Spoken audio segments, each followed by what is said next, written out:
तलवारबाज की किंवदंती। अध्याय 2176-2200। एक और महान लड़ाई शुरू हो गई थी। ये लड़ाई केवल जियान वुशुन, सम्राट बाय और जियान यी द्वारा नहीं लड़ी गई थी। अपने आप को शांत करने के बाद अनंत अराजक विश्व के विशेषज्ञों ने उन सभी तरीकों का उपयोग किया जो वे जानते थे। सभी लोग एकजुट हो गए और तीनों सम्राटों विश्व नेताओं को मारने की कसम खा ली। कैसर ब्लड और अन्य लोगों ने स्वाभाविक रूप से अपनी पूरी क्षमता से प्रतिरोध किया, लेकिन युद्ध शुरू होने के बावजूद विरोधी रक्त संरचना को बंद नहीं किया जा सका। 50%, 60%, ओह 70%। कैसर ब्लड मुस्कुराया। सम्राट बाय से लड़ते समय वह लगातार इसका उल्लेख कर रहा था। हर बार जब वह बोलता तो जियान वुशुन और अन्य लोगों के चेहरे काले पड़ जाते। 1 घंटा बीत गया। 1 घंटे के भीतर सम्राट बाय ने ऊपर के शून्य पर हमला करने की कोशिश की, सीधे उस संरचना के केंद्र पर जहां लाल रंग का सर्पिल था। दुर्भाग्य से वह इसे धीमा करने में असमर्थ था। 3 सम्राटों की दुनिया के एक नेता लेन रुक्स्यू दूर से खड़े थे। उन्होंने जवाबी हमला नहीं किया। सम्राट बाय, जियान वुशुन, अबिस्मल सेंट मास्टर, अंडरवर्ल्ड भगवान और अन्य के संयुक्त हमले के तहत लॉर्ड फेन, दानव राजा चेन यू और बासु गंभीर रूप से घायल हो गए। खास तौर पर लॉर्ड फेन। उसने अपनी सर्वोच्च तृतीय चरण की युद्ध शक्ति को सक्रिय करने के लिए पहले से ही विशेष तरीकों का इस्तेमाल किया था। अब सम्राट बाय को उसे जोरदार तरीके से मारने का मौका मिल गया और वह बुरी तरह से घायल हो गया। कैसर ब्लड को सम्राट बाय ने दबा दिया था, लेकिन वह वास्तव में घायल नहीं हुआ था। कैसर ब्लड, क्या यह अभी तक पूरा नहीं हुआ है? लॉर्ड फेन चिल्लाया। वह अपनी सीमा पर था। यदि यह सिलसिला और लंबा खींचता तो सम्राट बाय द्वारा उसका सफाया किया जा सकता था। ये हो चुका है। अराजक क्षेत्र के विशेषज्ञों को छोड़कर सभी जीवों का सफाया कर दिया जाना चाहिए। कैसर ब्लड मुस्कुराया। उसकी मुस्कुराहट हल्की हवा के झोंके की तरह थी, लेकिन उसके आसपास के सभी लोग पूरी तरह से हैरान थे। मर गए सब कुछ, जियान वुशुन ने बड़बड़ाया। वह कांप रहा था। खेती करते हुए उनके दिन ज्यादा लंबे नहीं थे और उन्होंने ज्यादा विनाशकारी दृश्य नहीं देखे थे। भले ही उस समय डार्क मिलस्टोन ने 3 सम्राटों की दुनिया के अनगिनत देशों और साधकों को कुचल दिया था, जियान वुशुन ने इसे स्वयं नहीं देखा था, यह एक प्रक्षेपित छवि के माध्यम से था। लेकिन इस बार, हालांकि उसने ये नरसंहार अपनी आंखों से नहीं देखा था, फिर भी उसने इसे व्यक्तिगत रूप से महसूस किया। ये लगभग 1 घंटे तक चला। 3 सम्राटों की दुनिया के अनगिनत साधक कष्ट में मर गए। जियान वुशुन इसे स्वीकार नहीं कर सका। फिर भी तीनों सम्राट विश्व नेता बहुत प्रसन्न थे। सब मर गए। संरचना के रक्त क्यूई के बारे में क्या? वह कैसा चल रहा है? लॉर्ड फेन, दानव राजा चेन यू और बासु कैसर ब्लड के पास थे। लॉर्ड फेन और दानव राजा चेन यू उत्सुकता से इंतजार कर रहे थे। दुर्भाग्य की बात है, ब्लड क्यूई हमारी अपेक्षा से कम है, कैसर ब्लड ने कहा। कम? लॉर्ड फेन का चेहरा बदल गया। तो क्या हमने 3 सम्राटों की दुनिया में लगभग सभी प्राणियों को मार दिया है? अधिक रक्त क्यूई प्राप्त करने का एकमात्र तरीका उन अनंत अराजक दुनिया के विशेषज्ञों को नीचे ले जाना है, लेकिन ऐसा लगता है कि यह कठिन होगा। दानव राजा चेन यू ने भौहें सिकोड़ी। वे पहले से ही नुकसान में थे। उस मोड़ पर अनंत अराजक दुनिया के विशेषज्ञों को और अधिक नुकसान पहुंचाना लगभग असंभव था। ये कठिन है, इसलिए मैं जो करने जा रहा हूं वो आप सभी को मुश्किल में डाल सकता है, कैसर ब्लड ने अचानक कहा। लॉर्ड फेन स्तब्ध रह गए और उनकी पुतलियां तेजी से सिकुड़ गईं। इससे पहले कि दानव राजा चेन यू और बासु प्रतिक्रिया कर पाते, 2 दिव्य जानवर पहले से ही उन 2 खूनी हथेलियों पर थे। उन 2 खूनी हथेलियों ने दानव राजा चेन यू और बासु के माथे पर सीधा वार किया। उनकी क्षमताएं कैसर ब्लड की तुलना में बहुत कम थीं और उन्हें गंभीर चोटें लगी थीं और वे बिल्कुल भी तैयार नहीं थे। पेंग पेंग, एक साथ 2 कराहें उठी। बिना किसी संघर्ष के झटके से उनके सिर चकनाचूर हो गए और जल्द ही शांत हो गए। लॉर्ड फेन को एहसास हुआ कि उन्होंने क्या देखा था। वे पास के शून्य स्थान की ओर दौड़े। हाँ, भागने की कोशिश कर रहे हो? कोई रास्ता नहीं, कैसर ब्लड हंसा और वे खूनी हथेलियां लॉर्ड फेन की ओर आईं। कैसर ब्लड, तुम? लॉर्ड फेन का चेहरा बदल गया। उन्होंने कभी उम्मीद नहीं की थी कि कैसर ब्लड उनके साथ कुछ करेगा। अधिक रक्त क्यूई के लिए अपने जीवन का बलिदान। लॉर्ड फेन तार को देखकर चौंक गए। लेकिन 1 घंटे की लड़ाई के बाद लॉर्ड फेन की आभा सबसे कमजोर हो गई थी। कैसर ब्लड ने अपनी अनंत रक्त शक्ति से लॉर्ड फेन के विरुद्ध सब कुछ इस्तेमाल किया, उसे जकड़ लिया। लॉर्ड फेन के पास भागने का कोई मौका नहीं था। नहीं, लॉर्ड फेन की ओर से एक उन्मादपूर्ण गुर्राहट आए। लॉर्ड फेन निराशा में संघर्ष कर रहे थे, उनकी नजरें कैसर ब्लड पर टिकी थीं। अंत में कैसर ब्लड ने उसकी निर्दयतापूर्वक हत्या कर दी। पलक झपकते ही लॉर्ड फेन, दानव राजा चेन यू और बासु सभी मर गए। वे सभी तीसरे चरण के महान सम्राट थे। स्वाभाविक रूप से उनका रक्त क्यूई अधिक समृद्ध था। रक्त क्यूई पूरी तरह से अवशोषित हो गया था। यह जियान वुशुन और सम्राट बाय ने भय से सब कुछ देखा। उन्होंने कभी उम्मीद नहीं की थी कि कैसर ब्लड इतना निर्दयी होगा। तीनों सम्राटों की दुनिया भर से अपने सभी विशेषज्ञों की बलि देने के बाद क्या उसने अधिक रक्त क्यूई के लिए अपने ही साथी नेताओं की हत्या कर दी थी?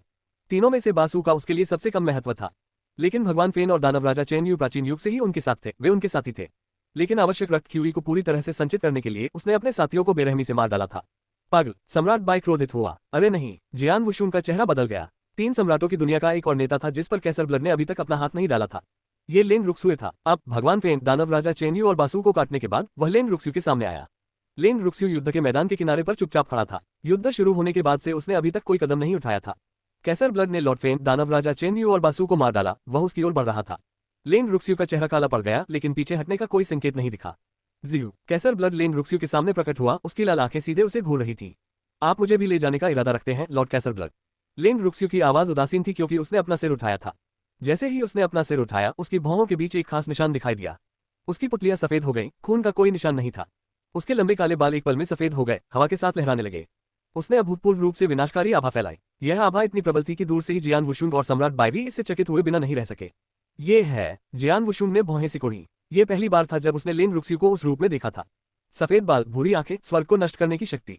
यह अनोखी स्थिति उस समय से भी अधिक डरावनी थी जब लेंग रुशुन ने उस शरीर पर अधिकार कर लिया था और उसके पिछले जन्म के पापों को क्षमा कर दिया था। लेंग रुक्स्यू की भूरी आंखों वाली पुतलियां देखकर कैसर ब्लड कांप उठा। कैसर ब्लड में पहली बार डर देखा जा सकता था। स्वर्गीय शरीर वास्तव में ईर्ष्या और घृणा दोनों के योग्य गुण है। निश्चिंत रहें, मैं आपके समर्थन के लिए आप पर हमला नहीं करूंगा। मेरी मृत्यु की इच्छा नहीं है और मेरे पास वैसे भी मेरे विरोधी रक्त गठन के लिए पर्याप्त विरोधी रक्त क्यों है। कैसर ब्लड ने हल्के से मुस्कुराया। कोई नहीं बता सकता था कि वह सच कह रहा था या नहीं। लेंग रुक्स्यू ने कैसर ब्लड को एक ठंडी नजर से देखा और कुछ नहीं कहा। लड़की, एक तरफ हट जाओ। अगर तुम मेरे हमले के क्षेत्र में हो तो मैं तुम्हारी सुरक्षा की गारंटी नहीं दे सकता। कैसर ब्लड। लेंग रुक्स्यू ने अपना लबादा लहराया और बस ऐसे ही उसकी विनाशकारी आभा कहीं भी महसूस नहीं की जा सकी। वह अब एक और शून्य में थी जिसका आगामी गठन में हस्तक्षेप करने का कोई इरादा नहीं था। कैसर ब्लड ने मुड़कर सम्राट बाय और जियान वुशुन की ओर देखा। वर्षों की सोची समझी योजना के बाद क्या मैं अंततः अंतिम चरण तक पहुंच गया हूं? कैसर ब्लड ने बड़बड़ाया, लेकिन उसने अपने विचार नहीं छिपाए। ये सुनकर सम्राट बाय और जियान वुशुन के चेहरे काले पड़ गए। वे जानते थे कि 3 सम्राटों की दुनिया ने इसकी तैयारी में वर्षों बिताए थे। अनंत अराजक दुनिया द्वारा इसकी खोज किए जाने पर युद्ध की शुरुआत हुई थी। युद्ध में उसके अधीन सभी विशेषज्ञ पहले ही बलिदान हो चुके थे, यहाँ तक कि उसके अपने साथी भी मारे गए थे। उसके पास कोई मकसद तो होना ही चाहिए था। क्या अंततः मकसद उजागर होने वाला था? इस अवस्था में मेरा शरीर अब अपना काम नहीं करता। चलो मैं तुम्हें अपना असली रूप दिखाता हूँ, कैसर ब्लड ने हंसते हुए कहा, क्योंकि उसका शरीर तेजी से पारदर्शी होता जा रहा था, शून्य में बदल रहा था। अनंत अराजक विश्व के सभी विशेषज्ञ आश्चर्यचकित थे। गायब हुआ। कैसर ब्लड चला गया। क्या हो रहा है? हर कोई उलझन में था। फिर भी उस क्षण धमाका, धरती जोर से कांपने लगी, जिससे पहले से ही भयावह जमीन में बड़ी दरार पड़ गई। ऐसा लग रहा था जैसे दरार को हाथ से चीरकर खोला गया हो और वह खतरनाक गति से चौड़ी हो गई हो। देखते ही देखते वह एक विशाल नाला बन गया। नाले के नीचे एक भयावह आभा धीरे धीरे जागृत हो रही थी। ये है। जियान वुशुन और सम्राट बाय के चेहरे बदल गए। वे भी महसूस कर सकते थे कि वह आभा कितनी भयावह थी। जल्द ही एक आकृति खाई से बाहर निकली और शून्य के ऊपर उभरी। मैं पुनःस्थापित हो गया हूँ, आखिरकार, इतने सालों के बाद। हा टिल्डर टिल्डर। उसकी उन्मत्त हंसी गरजने वाली बिजली की तरह थी। हंसी में एक अंतहीन हिंसक आभा थी। अकेले इस हंसी ने अनगिनत अनंत अराजक दुनिया के विशेषज्ञों को भीतर से कांपने पर मजबूर कर दिया। जियान वुशुन और सम्राट बाय की नजरें लॉर्ड फेन पर टिकी थीं। वह 3 मीटर लंबा था और उसकी त्वचा मानव रक्त आकृति की तरह लाल थी। रक्त मानव की मांसपेशियां स्पष्ट थीं और उससे अंतहीन हिंसक आभा निकल रही थी। उसके पास मानव खोपड़ी थी, लेकिन उस पर अनोखे काले टैटू बने हुए थे। वह बहुत ही भयानक लग रहा था। टैटू आकृति, यह एक रक्त कबीले विशेषज्ञ है। सम्राट बाय की पुतलियां सिकुड़ गईं। रक्त कबीला? जियान वुशुन ने पूछा। उस समय तक जियान वुशुन प्राचीन घटनाओं के बारे में काफी कुछ जान चुका था। प्राचीन युग में अनगिनत विशेषज्ञ थे, जैसे 7 स्टार ब्लैक सेक्ट। वह अपने समय की महाशक्ति थी। प्राचीन युग में 7 सितारा काले संप्रदाय की स्थिति विशेष जनजातियों के बीच प्राचीन देव कबीले के बराबर है। लेकिन 7 स्टार ब्लैक सेक्ट के अलावा भी कई अन्य ताकतें थीं जिन पर विचार किया जाना था। उदाहरण के लिए 3 बड़ी पवित्र भूमियां, 4 बड़ी पवित्र जनजातियां और 8 बड़े पवित्र संप्रदाय जिन्होंने मिलकर 7 स्टार ब्लैक सेक्ट पर हमला किया, वे भी प्रभावशाली ताकतें थीं। जियान वुशुन ने जियान यी से रक्त कबीले के बारे में सुना था। ये प्राचीन कबीले के साथ साथ 4 बड़ी पवित्र जनजातियों का हिस्सा था। उन्होंने 4 बड़ी पवित्र जनजातियों को उनकी अनोखी और भयावह रक्त शक्ति के लिए ताज पहनाया था। जियान वुशुन खुद भी समझता था कि रक्तरेखा शक्ति कितनी शक्तिशाली हो सकती है, लेकिन उसे केवल रक्तरेखा ही विरासत में मिली थी। ऐसे कई कौशल थे जिन्हें वह प्रदर्शित नहीं कर सकता था। लेकिन रिडलाइन पावर द्वारा उत्पन्न शक्ति पर पूरी तरह से निर्भर रहने पर भी उसने अपनी शक्तियों में काफी सुधार देखा था। जियान वुशुन के सामने असली व्यक्ति था एक रक्तवंश विशेषज्ञ। आप कैसर ब्लड हैं? सम्राट बाय ने ब्लड कबीले के विशेषज्ञ को घूर कर देखा। ब्लड क्लान विशेषज्ञ ने खुद को शांत किया और सम्राट बाय को घूर कर देखा। कैसर ब्लड? नहीं, मैं ब्लड सम्राट हूँ, ब्लड क्लान का शासक। कैसर ब्लड बस मेरी चेतना का एक आभास था, चेतना मूर्त रूप। वास्तव में ऐसा ही है। सम्राट बाय ने बुदबुदाया, लेकिन उन्हें आश्चर्य नहीं हुआ। हालांकि आसानी से अनुमान लगाया जा सकता है, सम्राट बाय और जियान वुशुन के चेहरे अभी भी बेहद काले थे। रक्त सम्राट, रक्त कबीले के सम्राट। उनकी स्थिति ही उनकी क्षमताओं का प्रमाण थी। हालांकि जियान वुशुन जानता था कि एक से अधिक रक्त सम्राट थे और वह प्राचीन युग में सबसे शक्तिशाली नहीं था, लेकिन बिना किसी संदेह के वह शीर्ष विशेषज्ञों में से एक था। इसे उसकी चेतना के अवतार द्वारा आसानी से पहचाना जा सकता है। यदि उनकी चेतना का स्वरूप भी इतना सशक्त था तो कोई उनकी वास्तविक क्षमताओं की केवल कल्पना ही कर सकता था। रक्त सम्राट, तुम्हें जगाने के लिए इतने लोगों की बलि दी गई। सम्राट बाय ने रक्त सम्राट की आंखों में गहरी नजर से देखा। ये सही है। रक्त सम्राट मुस्कुराया। उस समय लड़ाई बहुत तीव्र थी, मैं आगे बढ़ने के लिए बहुत कमजोर था। इसलिए मैं सो गया और मैंने हर संभव कोशिश करके एक चेतना अवतार को बुलाया ताकि वह मुझे एक बार फिर से जगा सके। जिन लोगों की मैंने बलि दी, चींटियों के एक समूह से ज्यादा कुछ नहीं, सिर्फ सामान्य साधक ही नहीं, यहाँ तक कि भगवान फेन और दानव राजा चेन यू भी सिर्फ चींटियां ही हैं। उनकी सबसे बड़ी उपलब्धि मेरे लिए मरना था। चींटियां? जियान वुशुन का चेहरा काला पड़ गया। क्या तुम्हें लगता है कि तुम बेहतर हो? सम्राट बाय ने ठंडे स्वर में कहा। रक्त सम्राट, अगर तुम जाग गए हो तो क्या हुआ? मत भूलो, तुम अब प्राचीन युग में नहीं हो। तुम्हारी शक्तियां अराजक स्तरों पर सीमित हैं। यहाँ मैं शासक हूँ। सम्राट बाय की आवाज ठंडी और अंतहीन अधिकार से भरी थी। जैसे ही उसने अपनी बात समाप्त की, सम्राट बाय ने अपना कदम आगे बढ़ाया। Hong long long tilde tilde. चमकदार सुनहरा कवच अभी भी उस पर था और उसके पीछे की सुनहरी छाया अधिक आक्रामक लग रही थी। जैसे ही सम्राट बाय ने अपना पहला कदम रखा, वह रक्त सम्राट के सामने प्रकट हुआ और अपनी मुट्ठी भींच ली। उसकी हथेली में स्थित शून्य फट गया और खतरनाक गति से फैल गया। एक क्षण में शून्य एक मकड़ी का जाल बन गया जो मीलों तक फैल गया तथा हर जगह अंतरिक्ष में दरारें पैदा हो गईं। कवच की सहायता से सम्राट बाय के हाथ में विस्फोटक शक्ति ज्वालामुखी की तरह तुरंत फट गई। सम्राट बाय इस युग के सबसे शक्तिशाली। उन्होंने वह सब कुछ प्रदर्शित किया जो वे कर सकते थे, लेकिन रक्त सम्राट सम्राट बाय के मुक्का को देखकर केवल उदासीनता से मुस्कुराया। इसमें तिरस्कार का भाव था। वह हिला तक नहीं। उसने अपना दाहिना हाथ आगे बढ़ाया नहीं, वह सिर्फ एक उंगली थी। उंगली ने कोई गुप्त कौशल प्रदर्शित नहीं किया, वह तो बस सहजता से आगे की ओर इशारा कर रही थी। आसपास मौजूद अनगिनत विशेषज्ञों की निगाहों के सामने लाल रंग की उंगली सम्राट बाय की मुट्ठी से टकराई। धमाक टिल्डर एक धीमी आवाज गूंजी, जिससे दिव्य शक्ति सभी दिशाओं में फैल गई। युद्ध के मैदान के बिल्कुल बीच में अनगिनत विशेषज्ञों की निगाहों के सामने उंगली और मुट्ठी टकराई। सम्राट बाय की शक्ति किसी भी प्रतिद्वंद्वी को हताश करने के लिए पर्याप्त थी, लेकिन मुट्ठी को रक्त सम्राट की एक उंगली ने सहजता से रोक दिया। इतनी शक्ति होने के बावजूद रक्त सम्राट बिल्कुल भी नहीं हिला, यहाँ तक कि उसकी उंगली भी नहीं हिली। ऐसा कैसे हो सकता है? आसपास के विशेषज्ञ अविश्वास से चौंक गए, यहाँ तक कि सम्राट बाय स्वयं भी दंग रह गए। रक्त सम्राट भयावह ढंग से हंसा। हंसी के बीच एक बड़ा लाल कोहरा सम्राट बाय की ओर बढ़ा। धुंध ने सब कुछ ढक लिया और तुरंत सम्राट बाय को घेर लिया। गहरे लाल कोहरे में एक गहरा लाल ताड़ का पेड़ दिखाई दिया। ऐसा लग रहा था जैसे लाल रंग की यह हथेली शून्य को चीरती हुई सीधे प्राचीन युग से आ पहुंची हो। जैसे ही ये दिखाई दिया, आसपास के विशेषज्ञ इसे देखकर भयभीत हो गए। वह शक्ति, यहाँ तक कि जियान वुशुन भी आश्चर्यचकित था। वह बता सकता था कि लाल ताड़ के पेड़ ने महान सम्राटों को पूरी तरह से पराजित कर दिया था। उस स्तर की शक्ति किसी महान सम्राट के पास कभी नहीं हो सकती थी। पेंग, लाल हथेली सम्राट बाय की मुट्ठी से टकरा गई। हन, सम्राट बाय ने गुनगुनाते हुए कहा। उसके होठों के कोने से खून बह रहा था और उसे खुद पीछे हटने के लिए मजबूर होना पड़ रहा था। अपने संतुलन को पुनः प्राप्त करने के बाद सम्राट बाय एक बार फिर खड़े हो गए, उनकी आभा शिखर स्तर पर लौट आए। दिलचस्प बात यह है कि मैंने तुम्हें नुकसान पहुंचाया है, लेकिन तुम तुरंत ही ठीक हो गए। मैं तुम्हारी उल्टी साधना के बारे में और अधिक उत्सुक हो रहा हूँ, रक्त सम्राट ने लापरवाही से हंसते हुए कहा। उल्टी साधना से व्यक्ति को 7वां चरण प्राप्त करने के बाद पूर्ण अराजक पवित्र शरीर तक पहुंचने की अनुमति मिलती है। जब तक दिव्य शक्ति थी, वे चोट की गंभीरता की परवाह किए बिना दिव्य शक्ति का उपयोग करके तुरंत ठीक हो सकते थे। यह विपरीत साधना की शक्ति थी। आपकी शक्तियां, सम्राट बाय ने रक्त सम्राट से कहा। जियान वुशुन और अनंत अराजक दुनिया के सभी विशेषज्ञ रक्त सम्राट को भूल रहे थे। आप भ्रमित हो रहे होंगे, मैं इस आधार पर प्रतिबंधों के बावजूद अराजक क्षेत्र के स्तर से परे शक्तियों का प्रदर्शन कैसे कर सकता हूँ। रक्त सम्राट ने सम्राट बाय, जियान वुशुन और बाकी लोगों को देखते हुए भयावह रूप से हंसा। यह एक बिल्ली के साथ चूहे के खेल जैसा था। क्या यह विपरीत रक्त निर्माण के कारण है? जियान वुशुन ने कहा। हाँ, होशियार। रक्त सम्राट मुस्कुराया। तुम सच में सोचते हो कि जिस विरोधी रक्त संरचना की मैंने इतने साल तैयारी की थी, वह केवल मुझे जगाने के लिए थी? आप मुझे कम मानते हैं। इस संरचना की असली उपयोगिता मेरे लिए प्रतिबंधों को दरकिनार करना है। भले ही गठन ने केवल 3 सम्राटों की दुनिया को कवर किया है और रक्त क्यूरी केवल प्रतिबंधों को थोड़ा नियंत्रित करने में मदद करता है, ये पहले से ही मुझे वह थोड़ा सा लाभ देता है जिसकी मुझे आपके खिलाफ आवश्यकता है। अब मैं चरम अराजक क्षेत्र के स्तर पर नहीं हूँ, मैं हूँ अराजक दिव्य दानव। अराजक दिव्य दानव, ये साधारण शब्द सम्राट बाय, जियान वुशुन और अन्य लोगों को चौंकाने के लिए पर्याप्त थे, जिन्हें इसका अर्थ समझ में आ गया। प्राचीन युग में अराजक क्षेत्र स्तर के इतने सारे विशेषज्ञ थे कि उन्हें वास्तव में विशेषज्ञ नहीं माना जाता था। प्राचीन युग के शिखर पर अराजक क्षेत्र के स्तर से परे कई विशेषज्ञ थे। इसके ऊपर अराजक दिव्य दानव था, एक अराजक दिव्य दानव। सम्राट बाय ने रक्त सम्राट को देखा, उसका चेहरा धुंधला और अनिश्चित था। उस युग के सबसे मजबूत विशेषज्ञ के रूप में वह प्राचीन युग के बारे में सबसे अधिक जानता था, इसलिए वह अराजक दिव्य दानव और अराजक क्षेत्र के बीच लगभग दुर्गम अंतर से अच्छी तरह वाकिफ था। यदि यह एक सामान्य अराजक दिव्य दानव होता तो सम्राट बाय अपने 7वें चरण के विपरीत साधना और अपनी आस्तीन में मौजूद अन्य तरकीबों से इसका मुकाबला कर सकता था। लेकिन रक्त सम्राट अपने प्राचीन युग का सबसे शक्तिशाली था। तथ्य यह है कि वह अभी भी अराजक दिव्य दानव स्तर की शक्तियों का प्रयोग कर सकता था। इसका मतलब था कि वह अन्य अराजक दिव्य दानवों के बीच काफी दुर्जय होना चाहिए था। विरोधी रक्त संरचना रक्त सम्राट प्रतिबंधों को दरकिनार कर सकता है। बकवास। सम्राट बाय निराशा में था। रक्त सम्राट ने चिढ़ाते हुए कहा, अराजक दिव्य दानव का स्तर मेरी पूरी शक्ति की तुलना में कुछ भी नहीं है, लेकिन यह आप सभी को मिटाने के लिए पर्याप्त से अधिक है। इसके बाद मैं आप सभी को एक एक करके मार डालूंगा और अपने गठन को आपकी अनंत अराजक दुनिया को कवर करने और वहां मौजूद हर एक कल्टीवेटर को मारने का तरीका ढूंढूंगा। रक्त क्यूरी के उस स्तर के साथ मुझे अपनी असली शक्तियों को बहाल करने में सक्षम होना चाहिए। वे अनगिनत 3 सम्राट विश्व साधकों की मृत्यु के दृश्य को याद करने से खुद को रोक नहीं सके। यदि ऐसा अनंत अराजक विश्व में हुआ, बेवकूफ। सम्राट बाय की आंखें लाल हो गईं। उसे मरना ही होगा, चाहे इसके लिए कोई भी कीमत चुकानी पड़े। जियान वुशुन ने दृढ़ निश्चय कर लिया था। हाँ, तुम सभी मरोगे। रक्त सम्राट खिलखिलाकर हंसा और अपनी चाल चल दी। इससे पहले वह बस वही खड़ा होकर सम्राट बाय के हमले का मुकाबला कर रहा था और इससे भी सम्राट बाय को चोट पहुंची थी। लेकिन अब रक्त सम्राट ने पहल कर दी थी। वह एक भूत की तरह था जो कई लोगों की आंखों के सामने से गायब हो गया। यहाँ तक कि जियान वुशुन और सम्राट बाय भी अपनी आत्मिक शक्ति से उसे नहीं ढूंढ सके। अगले ही पल रक्त सम्राट फिर से प्रकट हुआ, लेकिन वह सम्राट बाय के लिए नहीं जा रहा था, वह जियान वुशुन के लिए जा रहा था। वह जियान वुशुन के ठीक सामने प्रकट हुआ। तुमने पहले मेरी बहुत सारी योजनाओं को विफल कर दिया था, तुम मरने वाले पहले व्यक्ति होगे। रक्त सम्राट ने जियान वुशुन को ठंडे भाव से देखा। सावधान। सम्राट बाय जल्दी से दहाड़ा। जियान वुशुन का चेहरा उतर गया और तुरंत ही बड़ी मात्रा में दिव्य शक्ति उससे निकलती हुई देखी जा सकती थी।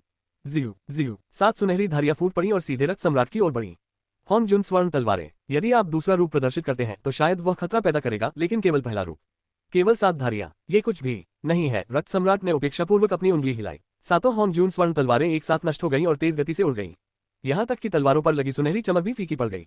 जल्द ही एक असीम लाल कोहरा सीधे रक्त सम्राट से बह गया और जियान वुशुन को घेर लिया। गहरे लाल रंग के कोहरे के भीतर लाल रंग की बहती रोशनी की धारियां कहीं से आई और कौंटों की तरह सीधे जियान वुशुन की ओर चली। घनी लाल बहती रोशनी आश्चर्यजनक रूप से तेज थी। जियान वुशुन ने अपनी रक्त पर्वत तलवार लहराए और प्रतिरोध करने के लिए एक हताश प्रयास में अपनी मिश्रित तत्व आत्मा तलवारबाजी का प्रदर्शन किया। लेकिन वह केवल कुछ को ही रोक सका, बाकी ने सीधे उसके दिव्य शरीर पर प्रहार किया। उनके शरीर पर पंचरत्न कवच और अनादि दिव्य शरीर उनकी रक्षा कर रहे थे। सामान्य आक्रमण, यहाँ तक कि तृतीय चरण के महान सम्राट के आक्रमण से भी अधिक क्षति नहीं होगी। लेकिन लाल रक्त की तरह बहती रोशनी की धारियां, जिनमें से प्रत्येक में तीसरे चरण के महान सम्राट की शक्ति समाहित थी, जियान वुशुन के लिए बहुत ज्यादा थी। कम से कम 100 प्रकाश की किरणें सीधे उस पर पड़ी। यहाँ तक कि जियान वुशुन भी विरोध नहीं कर सका। तुरंत ही जियान वुशुन का दिव्य शरीर ढहने लगा। जियान वुशुन को ढकने वाला लाल कोहरा भी छट गया। अनंत अराजक विश्व के अनेक विशेषज्ञ भय से शून्य की ओर देखने लगे। शून्य खाली था, वहां अब कोई नहीं था, केवल कुछ दिव्य शक्ति आभा शेष थी। तलवार सम्राट, क्या वह मर गया है? वह कैसे संभव है? सभी अनंत अराजक विश्व विशेषज्ञों को अपनी आंखों पर विश्वास नहीं हो रहा था। तलवार सम्राट अनंत अराजक दुनिया में सम्राट बाई के बाद दूसरे स्थान पर था। जियान वुशुन उनके लिए एक किंवदंती थे। उनका विकास और उत्थान आश्चर्यजनक था। 3 सम्राटों की दुनिया के साथ पिछले सभी संघर्षों को जियान वुशुन ने रोक दिया था। जियान वुशुन के लिए उनका सम्मान और भय सम्राट बाई से कम नहीं था। क्या रक्त सम्राट द्वारा ऐसे अस्तित्व को तुरंत ही मिटा दिया गया? ताकत का वह स्तर तो दम घोटने वाला था, लेकिन क्या जियान वुशुन सचमुच मर चुका था? कुछ ठीक नहीं है, किसी ने चिल्लाकर कहा। उन्होंने तुरंत शून्य की ओर देखा। मूल रूप से खाली शून्य में अब दिव्य शक्ति का एक बड़ा संकेंद्रण था। कुछ ही देर में वह आकृति फिर सबके सामने आ गई। ये जियान वुशुन था। उसका शरीर एक बार फिर से बन गया। उसकी आभा अभी भी बरकरार थी। एक बार जब उसने अपना स्वरूप बदल लिया तो वह तुरंत पीछे हट गया और रक्त सम्राट से कुछ दूरी बना ली। ये रक्त सम्राट बहुत शक्तिशाली है। यहाँ तक कि जियान वुशुन के दिल में भी उस समय कंपन महसूस हुआ। वह सचमुच बहुत ताकतवर था, दम घुटने वाला। अपने दिव्य शरीर के साथ भी वह बिना किसी संघर्ष के अवसर के एक क्षण में नष्ट हो गया। यद्यपि वह अपने संपूर्ण अराजक पवित्र शरीर की सहायता से ठीक होने में कामयाब हो गया था, फिर भी वह अपनी दिव्य शक्ति का 30% पहले ही खर्च कर चुका था। अपने 7वें चरण के दूसरे भाग में पहुंचने से व्युत्क्रम साधना ने उसकी दिव्य शक्तियों को पहले से कहीं अधिक शक्तिशाली बना दिया था। भले ही उसका शरीर किसी हमले में ढह गया हो, लेकिन उसकी दिव्य शक्ति उसे लगभग 7 या 8 बार ठीक होने तक सहारा देती थी। लेकिन रक्त सम्राट द्वारा मारे जाने के कारण उसे अपनी दिव्य शक्ति का 30% खोना पड़ा था। कहने का तात्पर्य यह है कि उसका दिव्य शरीर केवल 2 और प्रहार ही झेल सकता था। बेशक उसके पास अभी भी सम्राट बाई द्वारा दिया गया 7 खजाना दिव्य अमृत था। उसे अब तक इसका कोई उपयोग नहीं मिला था। 7 खजाने का दिव्य अमृत उसके दिव्य शरीर को कुछ और बार ठीक होने की अनुमति देगा। सम्राट बाई और जियान वुशुन युद्ध के मैदान के बीच में एक दूसरे के बगल में खड़े थे। रक्त सम्राट उनसे कुछ ही दूरी पर खड़ा था, दोनों हाथों को एक दूसरे पर रखकर। उसके चेहरे पर आश्चर्य की एक झलक थी। मैंने उसके पवित्र शरीर को पूरी तरह से नष्ट कर दिया था, लेकिन वह फिर भी ठीक हो गया। दिलचस्प है तुम्हारी यह व्युत्क्रम साधना। सम्राट बाई और जियान वुशुन के चेहरे गंभीर थे। 7वें व्युत्क्रम साधना चरण के माध्यम से पूर्ण अराजक पवित्र शरीर प्राप्त करने के बाद उन्हें अमर कहना कोई अतिशयोक्ति नहीं थी। सामान्य परिस्थितियों में जियान वुशुन और सम्राट बाई कभी भी अपनी शक्तियों को उजागर नहीं करते, लेकिन अब उनके हाथ मजबूर हो गए थे। जियान वुशुन, यह ऐसी लड़ाई नहीं है जिसे तुम जीत सको। एक तरफ हट जाओ, सम्राट बाई ने कहा। जियान वुशुन घबरा गया, लेकिन वो कुछ नहीं कर सका। ये सच था, रक्त सम्राट उसके लिए बहुत शक्तिशाली था। यदि उसका संपूर्ण अराजक पवित्र शरीर न होता तो वह मर गया होता। सम्राट बाई, क्या आप अकेले उसका सामना कर सकते हैं? जियान वुशुन ने पूछा। मुझे नहीं पता, लेकिन मुझे कोशिश करनी होगी, सम्राट बाई ने गंभीरता से उत्तर दिया। जियान वुशुन ने भौहें सिकुड़ी, लेकिन कुछ और नहीं कहा और पास के शून्य में वापस चला गया। तो तुम मुझसे अकेले लड़ने का इरादा रखते हो? क्या तुम मेरे खिलाफ लड़ने के लायक भी हो? रक्त सम्राट हंसा। सम्राट बाई ने कुछ नहीं कहा, लेकिन उसके शरीर पर पहना गया सुनहरा कवच सामान्य से कहीं ज्यादा चमक उठा। उसी समय उसके शरीर से एक अनोखी शक्ति निकली और उसे ढंक लिया। वह शक्ति थी स्टार पावर। सम्राट बाई ने स्टार पैलेस के गुप्त कौशल का भी अभ्यास किया था। स्टार पैलेस का गुप्त कौशल उनके सबसे मजबूत ट्रम्प कार्ड में से एक है और वह इसका सीधे उपयोग करना चाहते थे। एक व्यंग्यात्मक ध्वनि निकली और सम्राट बाई ने स्टार पावर की मदद से एक बार फिर अपनी चाल चली। उसके पीछे विशाल सुनहरी छाया चमकने लगी। एक बड़ी मुट्ठी उठी जो तुरंत सुनहरा सूरज बन गई। सुनहरा सूरज चमक रहा था। हर किसी की निगाहें उस ओर आकर्षित हुए बिना नहीं रह सकी।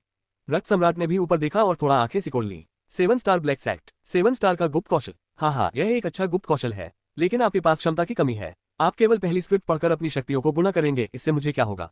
रक्त सम्राट के शब्दों में तिरस्कार का संकेत था। उसने सीधा तमाचा मारा। इस धमाके के बाद चारों ओर एक प्राचीन घंटी की ध्वनि गूंजने लगी। एक विशालकाय लाल रंग का दिव्य दानव हवा में से प्रकट हुआ, जो उसकी चेतना के अवतार से अलग था। दिव्य दानव पूरी तरह से बन चुका था और अराजक क्षेत्र के स्तर से परे विनाशकारी आभा को आसानी से महसूस किया जा सकता था। विशाल हथेली ने थपथपाया। वह सुनहरे सूरज से टकराया। पेंग, एक जोरदार धमाके के साथ सब कुछ शांत हो गया। अनंत शक्ति ने आकाश और पृथ्वी को हिला दिया, जिससे दिव्य शक्ति का ऐसा तूफान उत्पन्न हुआ जैसा पहले कभी नहीं देखा गया था। तूफान ने अपने आसपास की हर चीज को बहा दिया। जियान वुशुन और अन्य अनंत अराजक दुनिया के विशेषज्ञ युद्ध के मैदान से बहुत दूर चले गए थे, फिर भी तूफान इतना तेज था कि वे मुश्किल से अपनी आंखें खोल पा रहे थे। दैवी शक्ति के तूफान के केंद्र में सम्राट बाई का चेहरा बुरी तरह सफेद हो गया था। एक बार फिर उसने क्रूर शक्ति को अपने हाथों में थाम लिया। तुरंत ही एक और विशाल सुनहरा सूर्य निर्मित हो गया। एक के बाद एक मुखों से सुनहरे सूर्य बनते गए, जो दुश्मन पर पागलों की तरह बमबारी कर रहे थे। प्रत्येक मुख का एक महान सम्राट को नष्ट करने के लिए पर्याप्त था। फिर भी रक्त सम्राट अभी भी इसे गंभीरता से नहीं ले रहा था।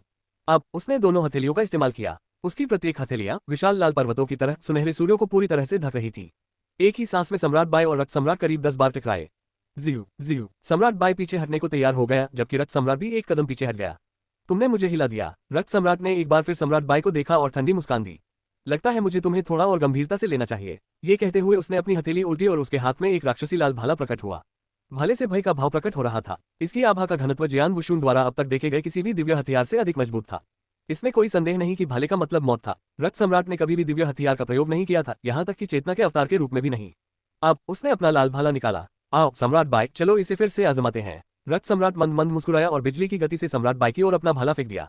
ये भाला सामान्य लग रहा था, लेकिन जैसे ही उसने आगे की ओर जोर लगाया, एक बड़ा लाल भावर कहीं से प्रकट हुआ जो अपने रास्ते में आने वाली हर चीज को निगल गया। ऐसे भावर के सामने एक अच्छा महान सम्राट भी एक पल में निगल लिया जा सकता था। सम्राट बाई ने अपने दोनों हाथों का इस्तेमाल किया। वन, एक बार फिर पतली हवा में एक और बड़ा सुनहरा सूरज दिखाई दिया। आकार या उपस्थिति की परवाह किए बिना सुनहरा सूरज पहले से कहीं अधिक शक्तिशाली था। सुनहरे सूरज और लाल रंग के ब्लेड के बीच टकराव उतना नाटकीय नहीं था जितना की उम्मीद थी। केवल घनी ताकतों के टकराने की आवाजें थी। सम्राट बाई का चेहरा अचानक काला पड़ गया। एक भयानक शक्ति उसके हाथ से होकर गुजरी जिससे वह पीछे हट गया। हाँ, रक्त सम्राट पर इसका कोई असर नहीं हुआ और वह सीधे सम्राट बाई की ओर बढ़ गया। उसका लाल भाला रुका ही नहीं, प्रत्येक धक्का कल्पना से परे तेज था। आसपास कोई भी उस गति को नहीं पकड़ सका। लाल भाले लगातार आते रहे। पीछे हटते समय सम्राट बाई के लिए बचाव करना कठिन था, पूरी तरह से गड़बड़ हो गई। कुछ ही देर बाद उसके शरीर पर कई बार चाकू से वार किया गया। यद्यपि छेदों की शीघ्र ही मरम्मत कर दी गई, फिर भी सम्राट बाई का दमन किया जा रहा था। स्टार पैलेस के गुप्त कौशल के बाद अपनी शक्तियों को 10 गुना बढ़ाने के बाद सम्राट बाई को अभी भी दबाया जा रहा है। जियान वुशुंग और अन्य अनंत अराजक दुनिया के विशेषज्ञ निराशा में थे। सम्राट बाई ने अपने 9 सितारा कवच का उपयोग किया और चरण 4 के महान सम्राट की लड़ाई शक्ति तक पहुंच गया। चरण 4 का महान सम्राट अराजक दिव्य दानव क्षेत्र के बराबर था। सम्राट बाई ने स्टार पैलेस के गुप्त कौशल का इस्तेमाल किया और अपनी समग्र शक्ति के स्तर को 10 गुना बढ़ा दिया। इसका मतलब यह था कि वह अराजक दिव्य दानव क्षेत्र में सबसे मजबूत लोगों में से एक था। यह सबसे शक्तिशाली हथियार था जो सम्राट बाई को कभी मिल सका। परिणाम, सम्राट बाई को अभी भी हर संभव तरीके से दबाया गया। दोनों की युद्ध शक्तियां समान स्तर की नहीं थी। स्टार पैलेस का गुप्त कौशल केवल 10 सेकंड तक ही चल सकता था। सम्राट बाई बमुश्किल रक्त सम्राट को कुछ सेकंड में रोक पाए। 10 सेकंड के बाद क्या होगा? अनंत अराजक विश्व के कई विशेषज्ञ हताश दिख रहे थे और उनके पास कोई आशा नहीं बची थी। रक्त सम्राट के पागल दमन के तहत 10 सेकंड पूरे हो गए थे। वूश, समय पूरा होने के बाद उसकी लड़ने की शक्ति में काफी कमी आने के कारण स्टार पावर खत्म हो गई। रक्त सम्राट ने अपने भाले का इस्तेमाल किया और सम्राट बाई की ओर बढ़ा। सम्राट बाई भाले को रोक नहीं सका और भाले से घायल हो गया। भाले से दिव्य शक्ति की एक लहर फूट पड़ी और सम्राट बाई के दिव्य शरीर का गला घोट दिया। कुछ ही सेकंड में सम्राट बाई का दिव्य शरीर लगभग तुरंत ही पुनः निर्मित हो गया। मैं समझ गया, तुम दोनों की तकनीक एक जैसी है। रक्त सम्राट बिना किसी आश्चर्य की ठंडी हंसी हंसा। सम्राट बाई ने रक्त सम्राट को अपने से दूर खींच लिया जिससे वह चुप हो गया। जियान वुशुंग और अनंत अराजक दुनिया के विशेषज्ञ सभी चुप हो गए। स्टार पैलेस के गुप्त कौशल का उपयोग करने के बाद भी सम्राट बाई रक्त सम्राट को रोक नहीं सका। अनंत अराजक दुनिया में और कौन उसे रोक सकता है? क्या शाश्वत अराजक दुनिया वास्तव में रक्त सम्राट के हाथों नष्ट हो जाएगी?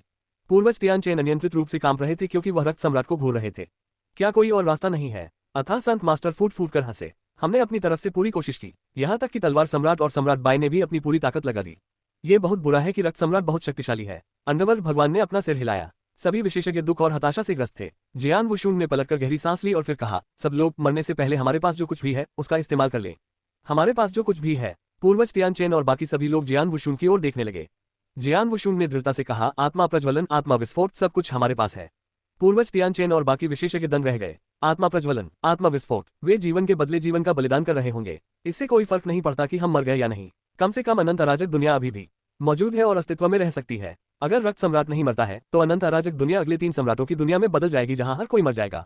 जियान वुशुंग ने एक एक शब्द कहा, अनंत अराजक दुनिया के जीवित प्राणियों के लिए, हमारे घर के लिए हमें रक्त सम्राट को मारना ही होगा, चाहे इसके लिए कुछ भी करना पड़े। जियान वुशुंग पागल हो गया। जियान वुशुंग ने जो कहा उसे सुनकर अनंत अराजक दुनिया के विशेषज्ञों ने अपनी मुट्ठियां भींच ली। वे अपना सब कुछ देने को तैयार थे। उनके पास कोई विकल्प नहीं था और वे पीछे भी नहीं हट सकते थे। एक बार वे पीछे हट गए तो अनंत अराजक विश्व नष्ट हो जाएगा और वे अंततः मर जाएंगे। क्या तुम सब अपना सब कुछ त्याग कर मुझे मारने की कोशिश करोगे? रक्त सम्राट ने जियान वुशुंग और उसके दोस्तों को दिलचस्पी से देखा और मुस्कुराया। वह समझ सकता था कि जियान वुशुंग और उसकी सेना क्या योजना बना रही थी। वे उसे मारने के लिए आत्मा प्रज्वलन और आत्मा विस्फोट का प्रयोग भी करेंगे। सवाल यह था कि क्या वह इसकी परवाह करेंगे। वह अराजक दिव्य दानव क्षेत्र में था और इस क्षेत्र के विशेषज्ञ उतने सरल नहीं थे जितना कि जियान वुशुंग ने सोचा था। चाहे वहां कितने भी साधारण अराजक क्षेत्र हो, उनके लिए उसे धमकाना लगभग असंभव था। हाँ, आओ, मुझे तुम सबको संघर्ष करते हुए देखने दो, भले ही कोई उम्मीद न बची हो। रक्त सम्राट मुस्कुराया। उसने अपना रक्त लाल भाला पकड़ा और एक कदम आगे बढ़ा। वह धीरे धीरे आगे चला गया। उनके प्रत्येक कदम से अनंत अराजक दुनिया के विशेषज्ञों पर दबाव पड़ रहा था। वह अपने दुश्मनों के चेहरों पर हताशा देखना पसंद करता था। रक्त सम्राट प्रत्येक कदम के साथ सम्राट बाई और जियान वुशुंग के करीब आ गया। भारी दबाव के कारण अनंत अराजक दुनिया के विशेषज्ञों का चेहरा और भी अधिक पागल हो गया। तैयार रहो, जियान वुशुंग ने ठंडे स्वर में कहा, जबकि उसकी आवाज अनंत अराजक दुनिया के हर विशेषज्ञ के कानों में गूंज रही थी। अनंत अराजक दुनिया के विशेषज्ञ मरने के लिए तैयार थे। वे आत्मा विस्फोट करके और रक्त सम्राट को सबसे अधिक क्षति पहुंचाकर स्वयं का बलिदान करने के लिए तैयार थे। इससे पहले कि रक्त सम्राट हमला करने वाला होता, वह वहीं रुक गया। वह रुका और अपना सिर दूसरी दिशा में घुमाया। लगता है कोई दिलचस्प आदमी यहाँ है। रक्त सम्राट ने आंखें मूंद ली, जैसे उसकी आंखों में चंचलता की जगह एक झलक या गंभीरता आ गई हो। जियान वुशुंग और अन्य लोगों को भी यह बात समझ में आ गई जब उन्होंने भी उसी दिशा में देखा। दूरी पर एक आकृति, वह एक साधारण मनुष्य के आकार का था। उसने एक साफ बर्फ सफेद लबादा पहना हुआ था। जब उसका लंबा शरीर अंतरिक्ष में खड़ा था तो उसमें एक ठंडा और अहंकारी भाव था। वह किसी भी तरह की आभा नहीं बिखेर रहा था, बस हवा के बादल की तरह।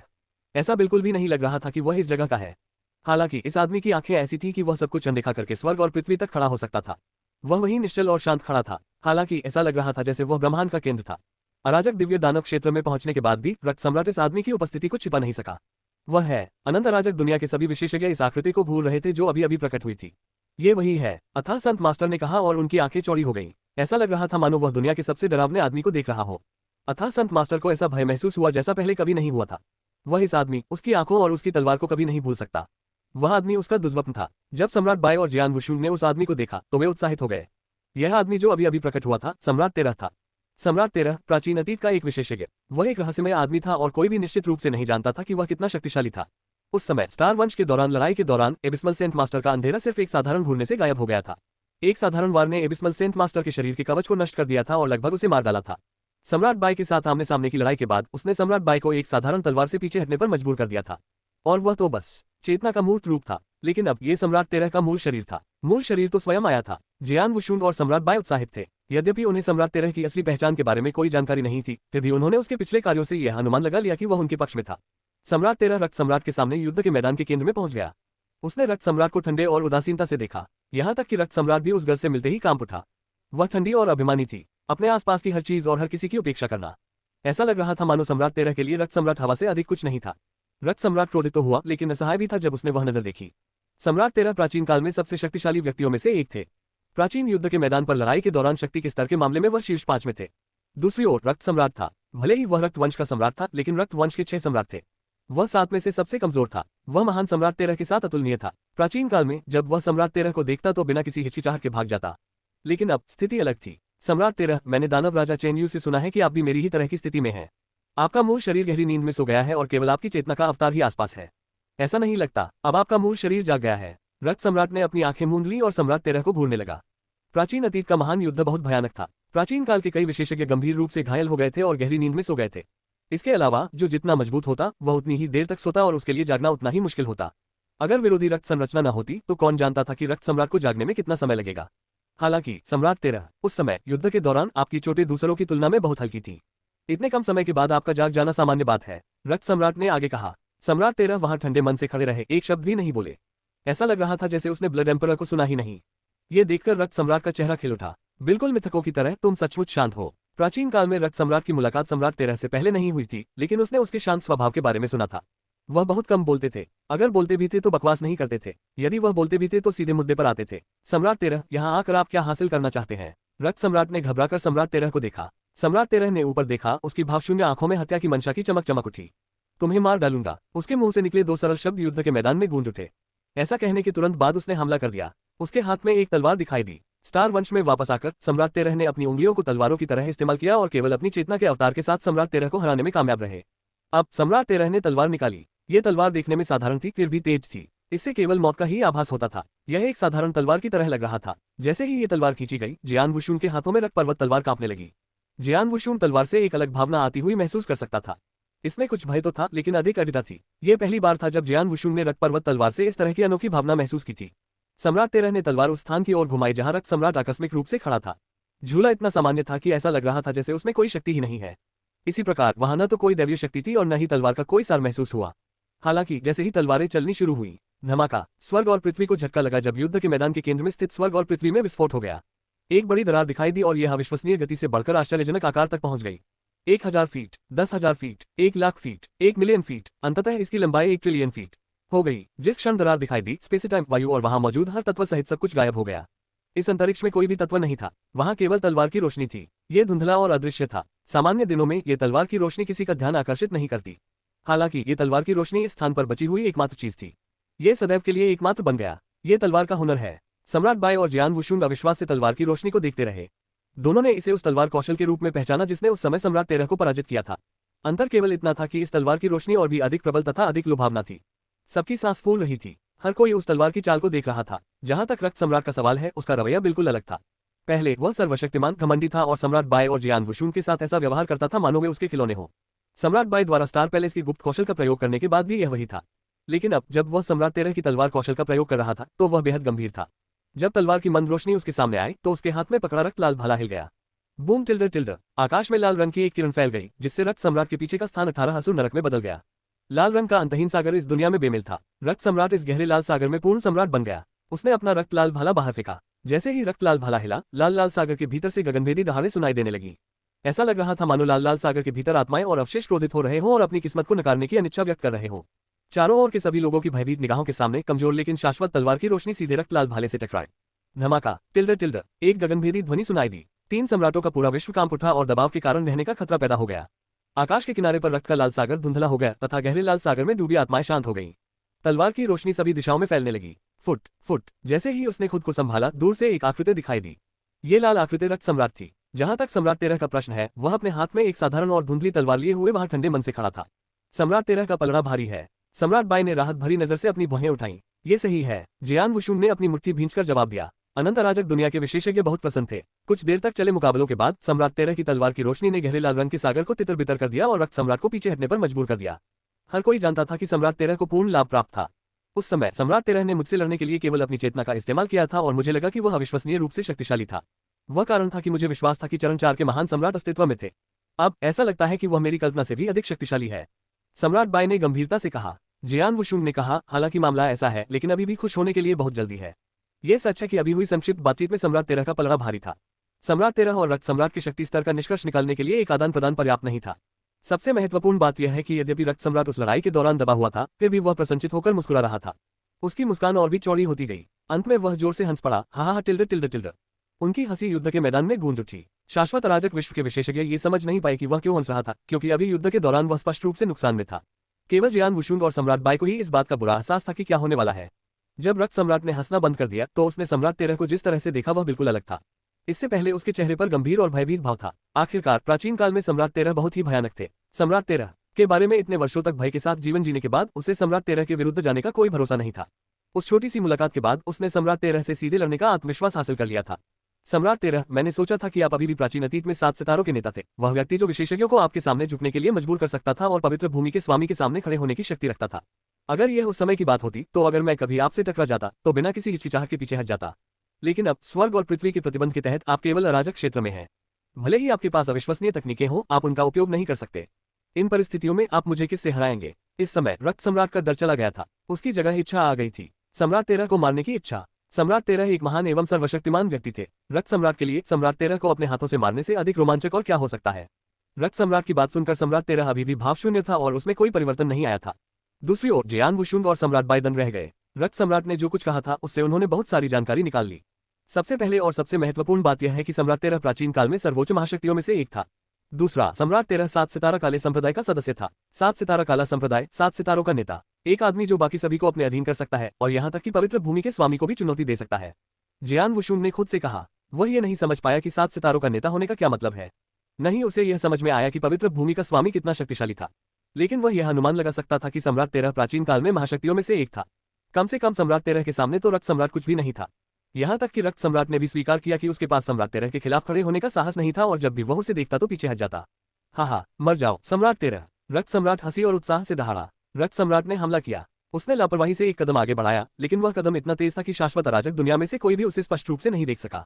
एक बार फिर फैला गहरा लाल सागर। इससे पहले रक्त सम्राट के पीछे ही लाल रंग का समुद्र दिखाई देता था। अब इसने पूरे स्वर्ग और पृथ्वी को ढक लिया। हर कोई गहरे लाल रंग के समुद्र से आती हुई हत्या की प्रबल मंशा को महसूस कर सकता था। सम्राट 13 हमेशा की तरह उदासीन गहरे लाल रंग के समुद्र के मध्य में खड़े थे। उसने एक बार फिर अपनी तलवार से वार किया। वही सामान्य गतिविधि, लेकिन इस बार यह एक व्यापक कार्रवाई थी। तलवार से उत्पन्न प्रकाश में कोई आभा नहीं थी। हालांकि तलवार की रोशनी ने गहरे लाल रंग के समुद्र में एक बड़ा छेद बना दिया। यह छेद गहरा होता गया और गहरे लाल रंग के पूरे समुद्र को चीरता हुआ अंतहीन अंधकार में शून्य को प्रकट करने लगा। सम्राट 13 ने तब अपनी कलाई हिलाई। उसने अपनी तलवार फिर आगे बढ़ाई। एक तलवार की रोशनी फूट पड़ी। इस तलवार की रोशनी मंद या कमजोर नहीं थी। इसके विपरीत ये तेज चमक रही थी। यह इतना चमकीला था कि अधिकतर लोग अपनी आंखें भी नहीं खोल पा रहे थे। पहले की चाल में चाल बहुत मंद थी, अब यह बहुत उज्ज्वल थी। वे स्पेक्ट्रम के विपरीत छोर पर थे। दूर से ही विशेषज्ञ तलवार की चमकीली रोशनी को देखकर आश्चर्यचकित और उत्सुक हो गए। सम्राट 13 ने जिस दिशा में अपनी तलवारें घुमाई थी, उस दिशा में कोई नहीं था। इस कटौती से वह किसे लक्ष्य कर रहा था? ठीक जब ये प्रश्न विशेषज्ञों के मन में आया तो चमकदार तलवार की रोशनी में एक रक्तलाल आकृति प्रकट हुई। यह आकृति चमकदार तलवार की रोशनी का लक्ष्य बन गई। यह आसपास के सभी लोगों ने ठंडी सांस ली क्योंकि वे सभी सम्राट तेरह की अविश्वसनीय तकनीकों से चकित थे। रक्त से लाल रंग की यह आकृति रक्तदानव थी। रक्त सम्राट को तब आश्चर्य नहीं हुआ जब उसने तलवार की चमकीली रोशनी को और अधिक चमकीला होते देखा। उसने अपने हाथ में लिए रक्त लाल भाले को छड़ी की तरह इस्तेमाल किया और तलवार की रोशनी को नष्ट करने के लिए उसका इस्तेमाल किया। एक रक्त लाल ड्रैगन की रक्त रंजित छाया तलवार की रोशनी से टकराए। वह चमकीली तलवार की रोशनी टुकड़े टुकड़े हो गई। रक्त सम्राट एक कदम आगे बढ़ा और सम्राट तेरह के सामने प्रकट हुआ। उसकी पुतलियां उत्तेजना से भर गईं क्योंकि उसका शरीर रक्त क्यूई में उबल रहा था। रक्त का असीम सागर छप टिल्डर टिल्डर टिल्डर बड़ी मात्रा में रक्त क्यूई तरल हो गया और खूनी धुंध के बादलों में बदल गया। ये धुंध अंतहीन थी, इसने सम्राट तेरह सहित संपूर्ण आकाश और पृथ्वी को ढक लिया था। खून का पूरा समुद्र सम्राट तेरह की ओर टूट पड़ा। समुद्र के पानी से छोटे छोटे खूनी सांप बने जिनमें अविश्वसनीय शक्ति थी। प्रत्येक में 2 महान सम्राटों के खिलाफ लड़ने की शक्ति थी। इनमें से कम 100 सांप गहरे लाल रंग के समुद्र से बने थे। सैकड़ों रक्त सांप सम्राट तेरह की ओर रेंगने लगे। युद्ध के मैदान के दूसरी ओर जियान वुशुन, सम्राट बाय और अनंत अराजक दुनिया के अन्य विशेषज्ञ खून का समुद्र देखकर अचंभित रह गए। रक्त सम्राट शुरू में अपनी पूरी शक्ति का उपयोग नहीं कर रहा था। उसने अपनी आधी युद्ध शक्ति भी इस्तेमाल नहीं की। सम्राट बाय ने अपनी मुट्ठी कसकर बंद कर ली और पराजित रक्त सम्राट की ओर देखा। उसने स्टार पैलेस की गुप्त कौशल का इस्तेमाल किया जिससे उसे अपनी सामान्य लड़ाई शक्ति से 10 गुना ज्यादा शक्ति प्राप्त हुई। फिर भी जब उसने ब्लड एम्परर से लड़ाई की तो वह नुकसान में था। 10 सांसों के बाद जब उसकी स्टार पैलेस की गुप्त कौशल अवधि समाप्त हो गई तो वह रक्त सम्राट के खिलाफ भी अपनी स्थिति नहीं बनाए रख सका। उस समय उसने रक्त सम्राट को धमकी दी जो अराजक दिव्य दानव क्षेत्र में था। जब उसने सम्राट तेरह के विरुद्ध ये युद्ध देखा तो उसे यह बात समझ में आई कि रक्त सम्राट ने अपनी पूरी शक्ति का प्रयोग नहीं किया था। उस समय रक्त सम्राट ने किसी गुप्त कौशल का उपयोग नहीं किया था। वह लापरवाही से लड़ा था। क्या सम्राट तेरह अपनी युद्ध शक्ति के साथ रक्त सम्राट के खिलाफ खड़ा हो सकता है? सम्राट तेरह ने खुद से कहा। जियान वुशुन ने भी ठंडे मन से देखा लेकिन उसके दिल में भी वही चिंता थी। यदि सम्राट तेरह अपने उत्कर्ष पर होते तो वे रक्त सम्राट को आसानी से हरा सकते थे। हालांकि इस स्वर्ग और पृथ्वी पर बहुत बड़ी पाबंदियां थीं। सम्राट तेरह केवल अराजक क्षेत्र तक की शक्ति का उपयोग कर सकता था। उसके कई गुप्त कौशल, तकनीक और व्यवस्था के नियमों की समझ को बहुत कम स्तर तक दबा दिया गया था। दूसरी ओर भले ही रक्त सम्राट को भी उन्हीं प्रतिबंधों के तहत रखा गया था, उसके पास उसका विरोधी रक्त गठन था जिसने उसे अस्थायी रूप से नियमों और प्रतिबंधों को तोड़ने की अनुमति दी थी। इसने उसे अराजक दिव्य दानव क्षेत्र में एक विशेषज्ञ की शक्ति दी और व्यवस्था के नियमों और तकनीकों के अन्य उच्च रूपों का उपयोग किया। इस परिस्थिति में क्या सम्राट तेरह अभी भी एक योग्य प्रतिद्वंद्वी था? रक्त के असीम समुद्र में कई रक्त सांप सम्राट तेरह को डसने के लिए आ रहे थे। सम्राट तेरह वहां उदासीन भाव से खड़े रहे। एक आदमी ने एक तलवार पकड़ी हुई थी। उसने अपनी तलवार बाहर निकाली। हर झूला अत्यंत सहज और सहज था। हालांकि इस तरह की तलवारबाजी ने दसियों खूनी सांपों को मार डाला। कई बार ऐसा करने के बाद आधे से ज्यादा खूनी सांप मर चुके थे। बाढ़ के समुद्र से बड़ी संख्या में सांप लगातार बन रहे थे और वे उसकी ओर लगातार बढ़ रहे थे। हाँ, इसका कोई फायदा नहीं है। ये रक्त कबीले के गुप्त कौशलों में से एक है। आपको प्राचीन काल में इसके खिलाफ लड़ना चाहिए था। जब तक आप रक्त के असीम समुद्र को नष्ट नहीं कर सकते तब तक आप मर जाएंगे। यह अफसोस की बात है कि मैं केवल अराजक दिव्य दानव क्षेत्र के स्तर तक की शक्ति का उपयोग कर सकता हूँ, इसलिए केवल सबसे कमजोर प्रकार के सांप ही बनते हैं। अगर नहीं, फिर भी यह तुम्हें मारने के लिए पर्याप्त से अधिक है। सम्राट तेरह, जब तक आप एकमात्र अराजक क्षेत्र विशेषज्ञ हैं तब तक आप रक्त के असीम समुद्र को नष्ट नहीं कर सकते। मरने के लिए तैयार हो जाओ। मैंने कभी नहीं सोचा था कि एक आदमी जो पवित्र भूमि के स्वामी के सामने भी खड़ा हो सकता है मेरे हाथों मर जाएगा। हाँ, टिल्डर टिल्डर टिल्डर। रक्त सम्राट जोर से हंसने लगा। ऐसा लग रहा था जैसे उसके रक्त के समुद्र में सम्राट तेरह की मृत्यु अवश्यंभावी थी। रक्त सम्राट जब भी यह सोचता कि सर्वशक्तिमान सम्राट तेरह उसके हाथों मरेगा तो वह उत्तेजना से कांप उठता। वह सम्राट तेरह था। अपने उत्कर्ष काल में रक्तवंश का सबसे शक्तिशाली नेता भी मुश्किल से ही उसका मुकाबला कर पाता था। प्राचीन काल में ऐसी महाशक्तियां अधिक नहीं थीं और अब कोई उसके हाथों मरने वाला था। सम्राट तेरह की मृत्यु के बाद उसके पास मौजूद सभी खजाने रक्त सम्राट के हाथों में चले जाएंगे। वह बहुत प्रसन्न था। रक्त सम्राट की हंसी सुनने के बाद सम्राट तेरह का चेहरा ठंडा और भावशून्य हो गया। उसने खून के असीम समुद्र पर एक नजर डाली जो खूनी सांपों को पैदा कर रहा था। अचानक एक तलवार का सार फूट पड़ा। उस क्षण ऐसा लगा जैसे वह कोई तेज धार वाला हथियार हो। एक ब्लेड जो समय की शुरुआत से अस्तित्व में था और कई युगों तक चमकाने के बाद अंततः बेजोड़ पौराणिक तलवार बन गई। ये तलवार वहां मंडरा रही थी क्योंकि तलवार का असीम सार आकाश को भेद रहा था। तलवार के प्रभाव से पृथ्वी भी कांप उठी। युद्ध के मैदान से दूर जियान वुशुन और सम्राट बाय और अन्य विशेषज्ञ असीम तलवार सार से अचंभित थे। ये बात खास तौर पर जियान वुशुन के लिए सच है क्योंकि वह तलवार चलाने वाला था। वह साफ तौर पर समझ सकता था कि तलवार का सार कितना गहरा और जटिल है। उन्होंने तलवार सिद्धांत का ध्यान किया और तलवार सिद्धांत की अविश्वसनीय समझ थी। हालांकि सम्राट तेरह की तुलना में उनकी समझ विशाल महासागर में पानी की एक बूंद के समान थी। उसी समय तलवार का सार आकाश को भेदता हुआ धरती को हिलाने लगा। सम्राट तेरह का आभामंडल तीव्र गति से बढ़ने लगा। ये है। रक्त सम्राट ने आश्चर्य से अपनी आंखें चौड़ी कर ली। वह स्पष्ट रूप से सम्राट तेरह की आभा को आसमान छूता हुआ महसूस कर सकता था। यह मूल रूप से अराजक क्षेत्र में था। अब यह अराजक क्षेत्र से ऊपर एक नए स्तर पर चढ़ रहा था। अराजक दिव्य दानव क्षेत्र नहीं, यह आभा अराजक क्षेत्र विशेषज्ञ की आभा से अधिक शक्तिशाली है, लेकिन मुझे अभी भी अराजक दिव्य दानव क्षेत्र में पूरी तरह से प्रवेश करना है। वह आधे चरण वाले दिव्य दानव क्षेत्र में है। रक्त सम्राट ने खुद से कहा क्योंकि उसके चेहरे पर सदमे की लकीरें साफ दिख रही थीं। अर्धचरण दिव्य दानव, यह अराजक दैवीय दानव क्षेत्र और अराजक क्षेत्र के बीच का क्षेत्र था। यह आदमी रक्त सम्राट अविश्वास से सम्राट तेरह को देखता रहा। अविश्वसनीय। हाँ, रक्त सम्राट को अपनी आंखों पर विश्वास नहीं हो रहा था। वह स्पष्ट रूप से जानता था कि स्वर्ग और पृथ्वी का प्रतिबंध कितना शक्तिशाली है। सामान्य परिस्थितियों में इस स्वर्ग और पृथ्वी पर कोई भी व्यक्ति केवल अराजक क्षेत्र के चरम तक ही शक्ति का उपयोग कर सकता था।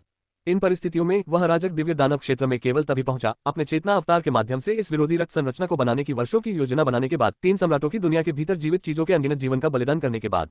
जहां वह थे वहां तक पहुंचने के लिए उन्होंने बहुत अधिक त्याग किया था। उसने कभी उम्मीद नहीं की थी कि सम्राट 13 आधा कदम दिव्य दानव क्षेत्र तक पहुंच सकता है। भले ही अर्धचरण दिव्य दानव क्षेत्र अभी भी अराजक दिव्य दानव क्षेत्र से अलग था, इसका मतलब यह था कि सम्राट 13 के पास इस स्वर्ग और पृथ्वी को प्रभावित करने की शक्ति थी। हालांकि सम्राट 13 को किसी भी संगठन की मदद नहीं मिली थी, न ही उन्होंने कुछ भी बलिदान दिया था। उसने अपनी युद्ध शक्ति का उपयोग केवल इस स्वर्ग और पृथ्वी को प्रभावित करने के लिए किया था ताकि वह अर्धचरणीय दिव्य दानव क्षेत्र तक पहुंच सके। एक और वह व्यक्ति था जिसने बहुत त्याग किया, स्वर्ग और पृथ्वी को प्रभावित करने के लिए एक संरचना बनाने में लंबा समय लिया। दूसरी ओर वह व्यक्ति था जो बिल्कुल भी तैयार नहीं था, परंतु उसने अपनी कच्ची शक्ति का अकेले ही स्वर्ग और पृथ्वी को प्रभावित करने के लिए प्रयोग किया। दोनों के बीच अंतर स्पष्ट था। सम्राट 13, जिन्होंने स्वर्ग और पृथ्वी को प्रभावित करने के लिए अकेले ही अपनी तलवार के सार का उपयोग किया था, अपनी तलवार को दोबारा घुमाने से पहले वही ठंडे मन से खड़े रहे। चाल वही थी, लेकिन उसकी शक्ति पहले से कई गुना अधिक थी। गुंजन, तलवार की रोशनी ने रक्त के असीम सागर को टुकड़ों में काट दिया। रक्त का पूरा असीम सागर ढह गया। रक्त सम्राट ने जो गुप्त कौशल अपनी पूरी शक्ति से प्रयोग किया था, वह ध्वस्त हो गया। लगता है कि हाफ सटेप डिवाइन डेमन दायरे में आपकी शक्ति ज्यादा मजबूत नहीं है। हालांकि अब आप रूल्स ऑफ ऑर्डर का इस्तेमाल कर सकते हैं, आपकी युद्ध शक्ति पहले से कहीं ज्यादा है। रक्त सम्राट का चेहरा काला पड़ गया। सम्राट 13 ने जो युद्ध शक्ति प्रदर्शित की थी वह रक्त सम्राट की अपेक्षाओं से कहीं अधिक थी।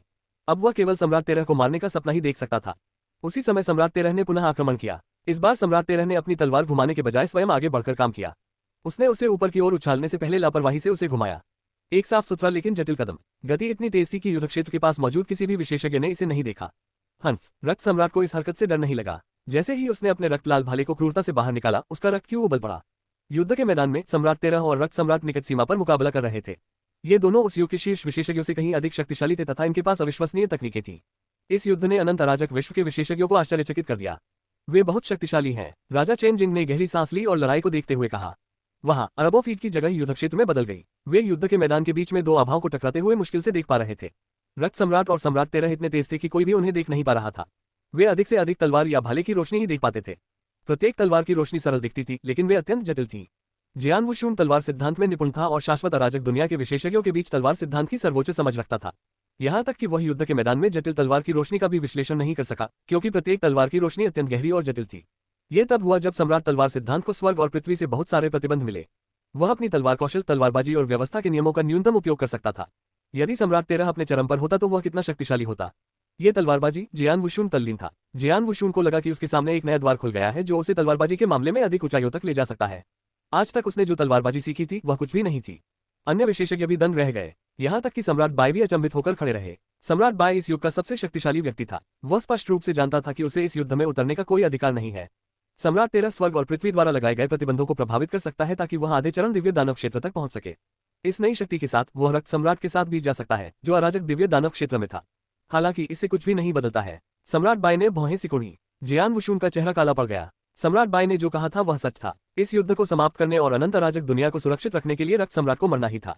रक्त सम्राट को मरना पड़ा ताकि विरोधी रक्त संरचना चलना बंद कर दे और शाश्वत अराजक विश्व इस कठिन परीक्षा से सफलतापूर्वक बच सके।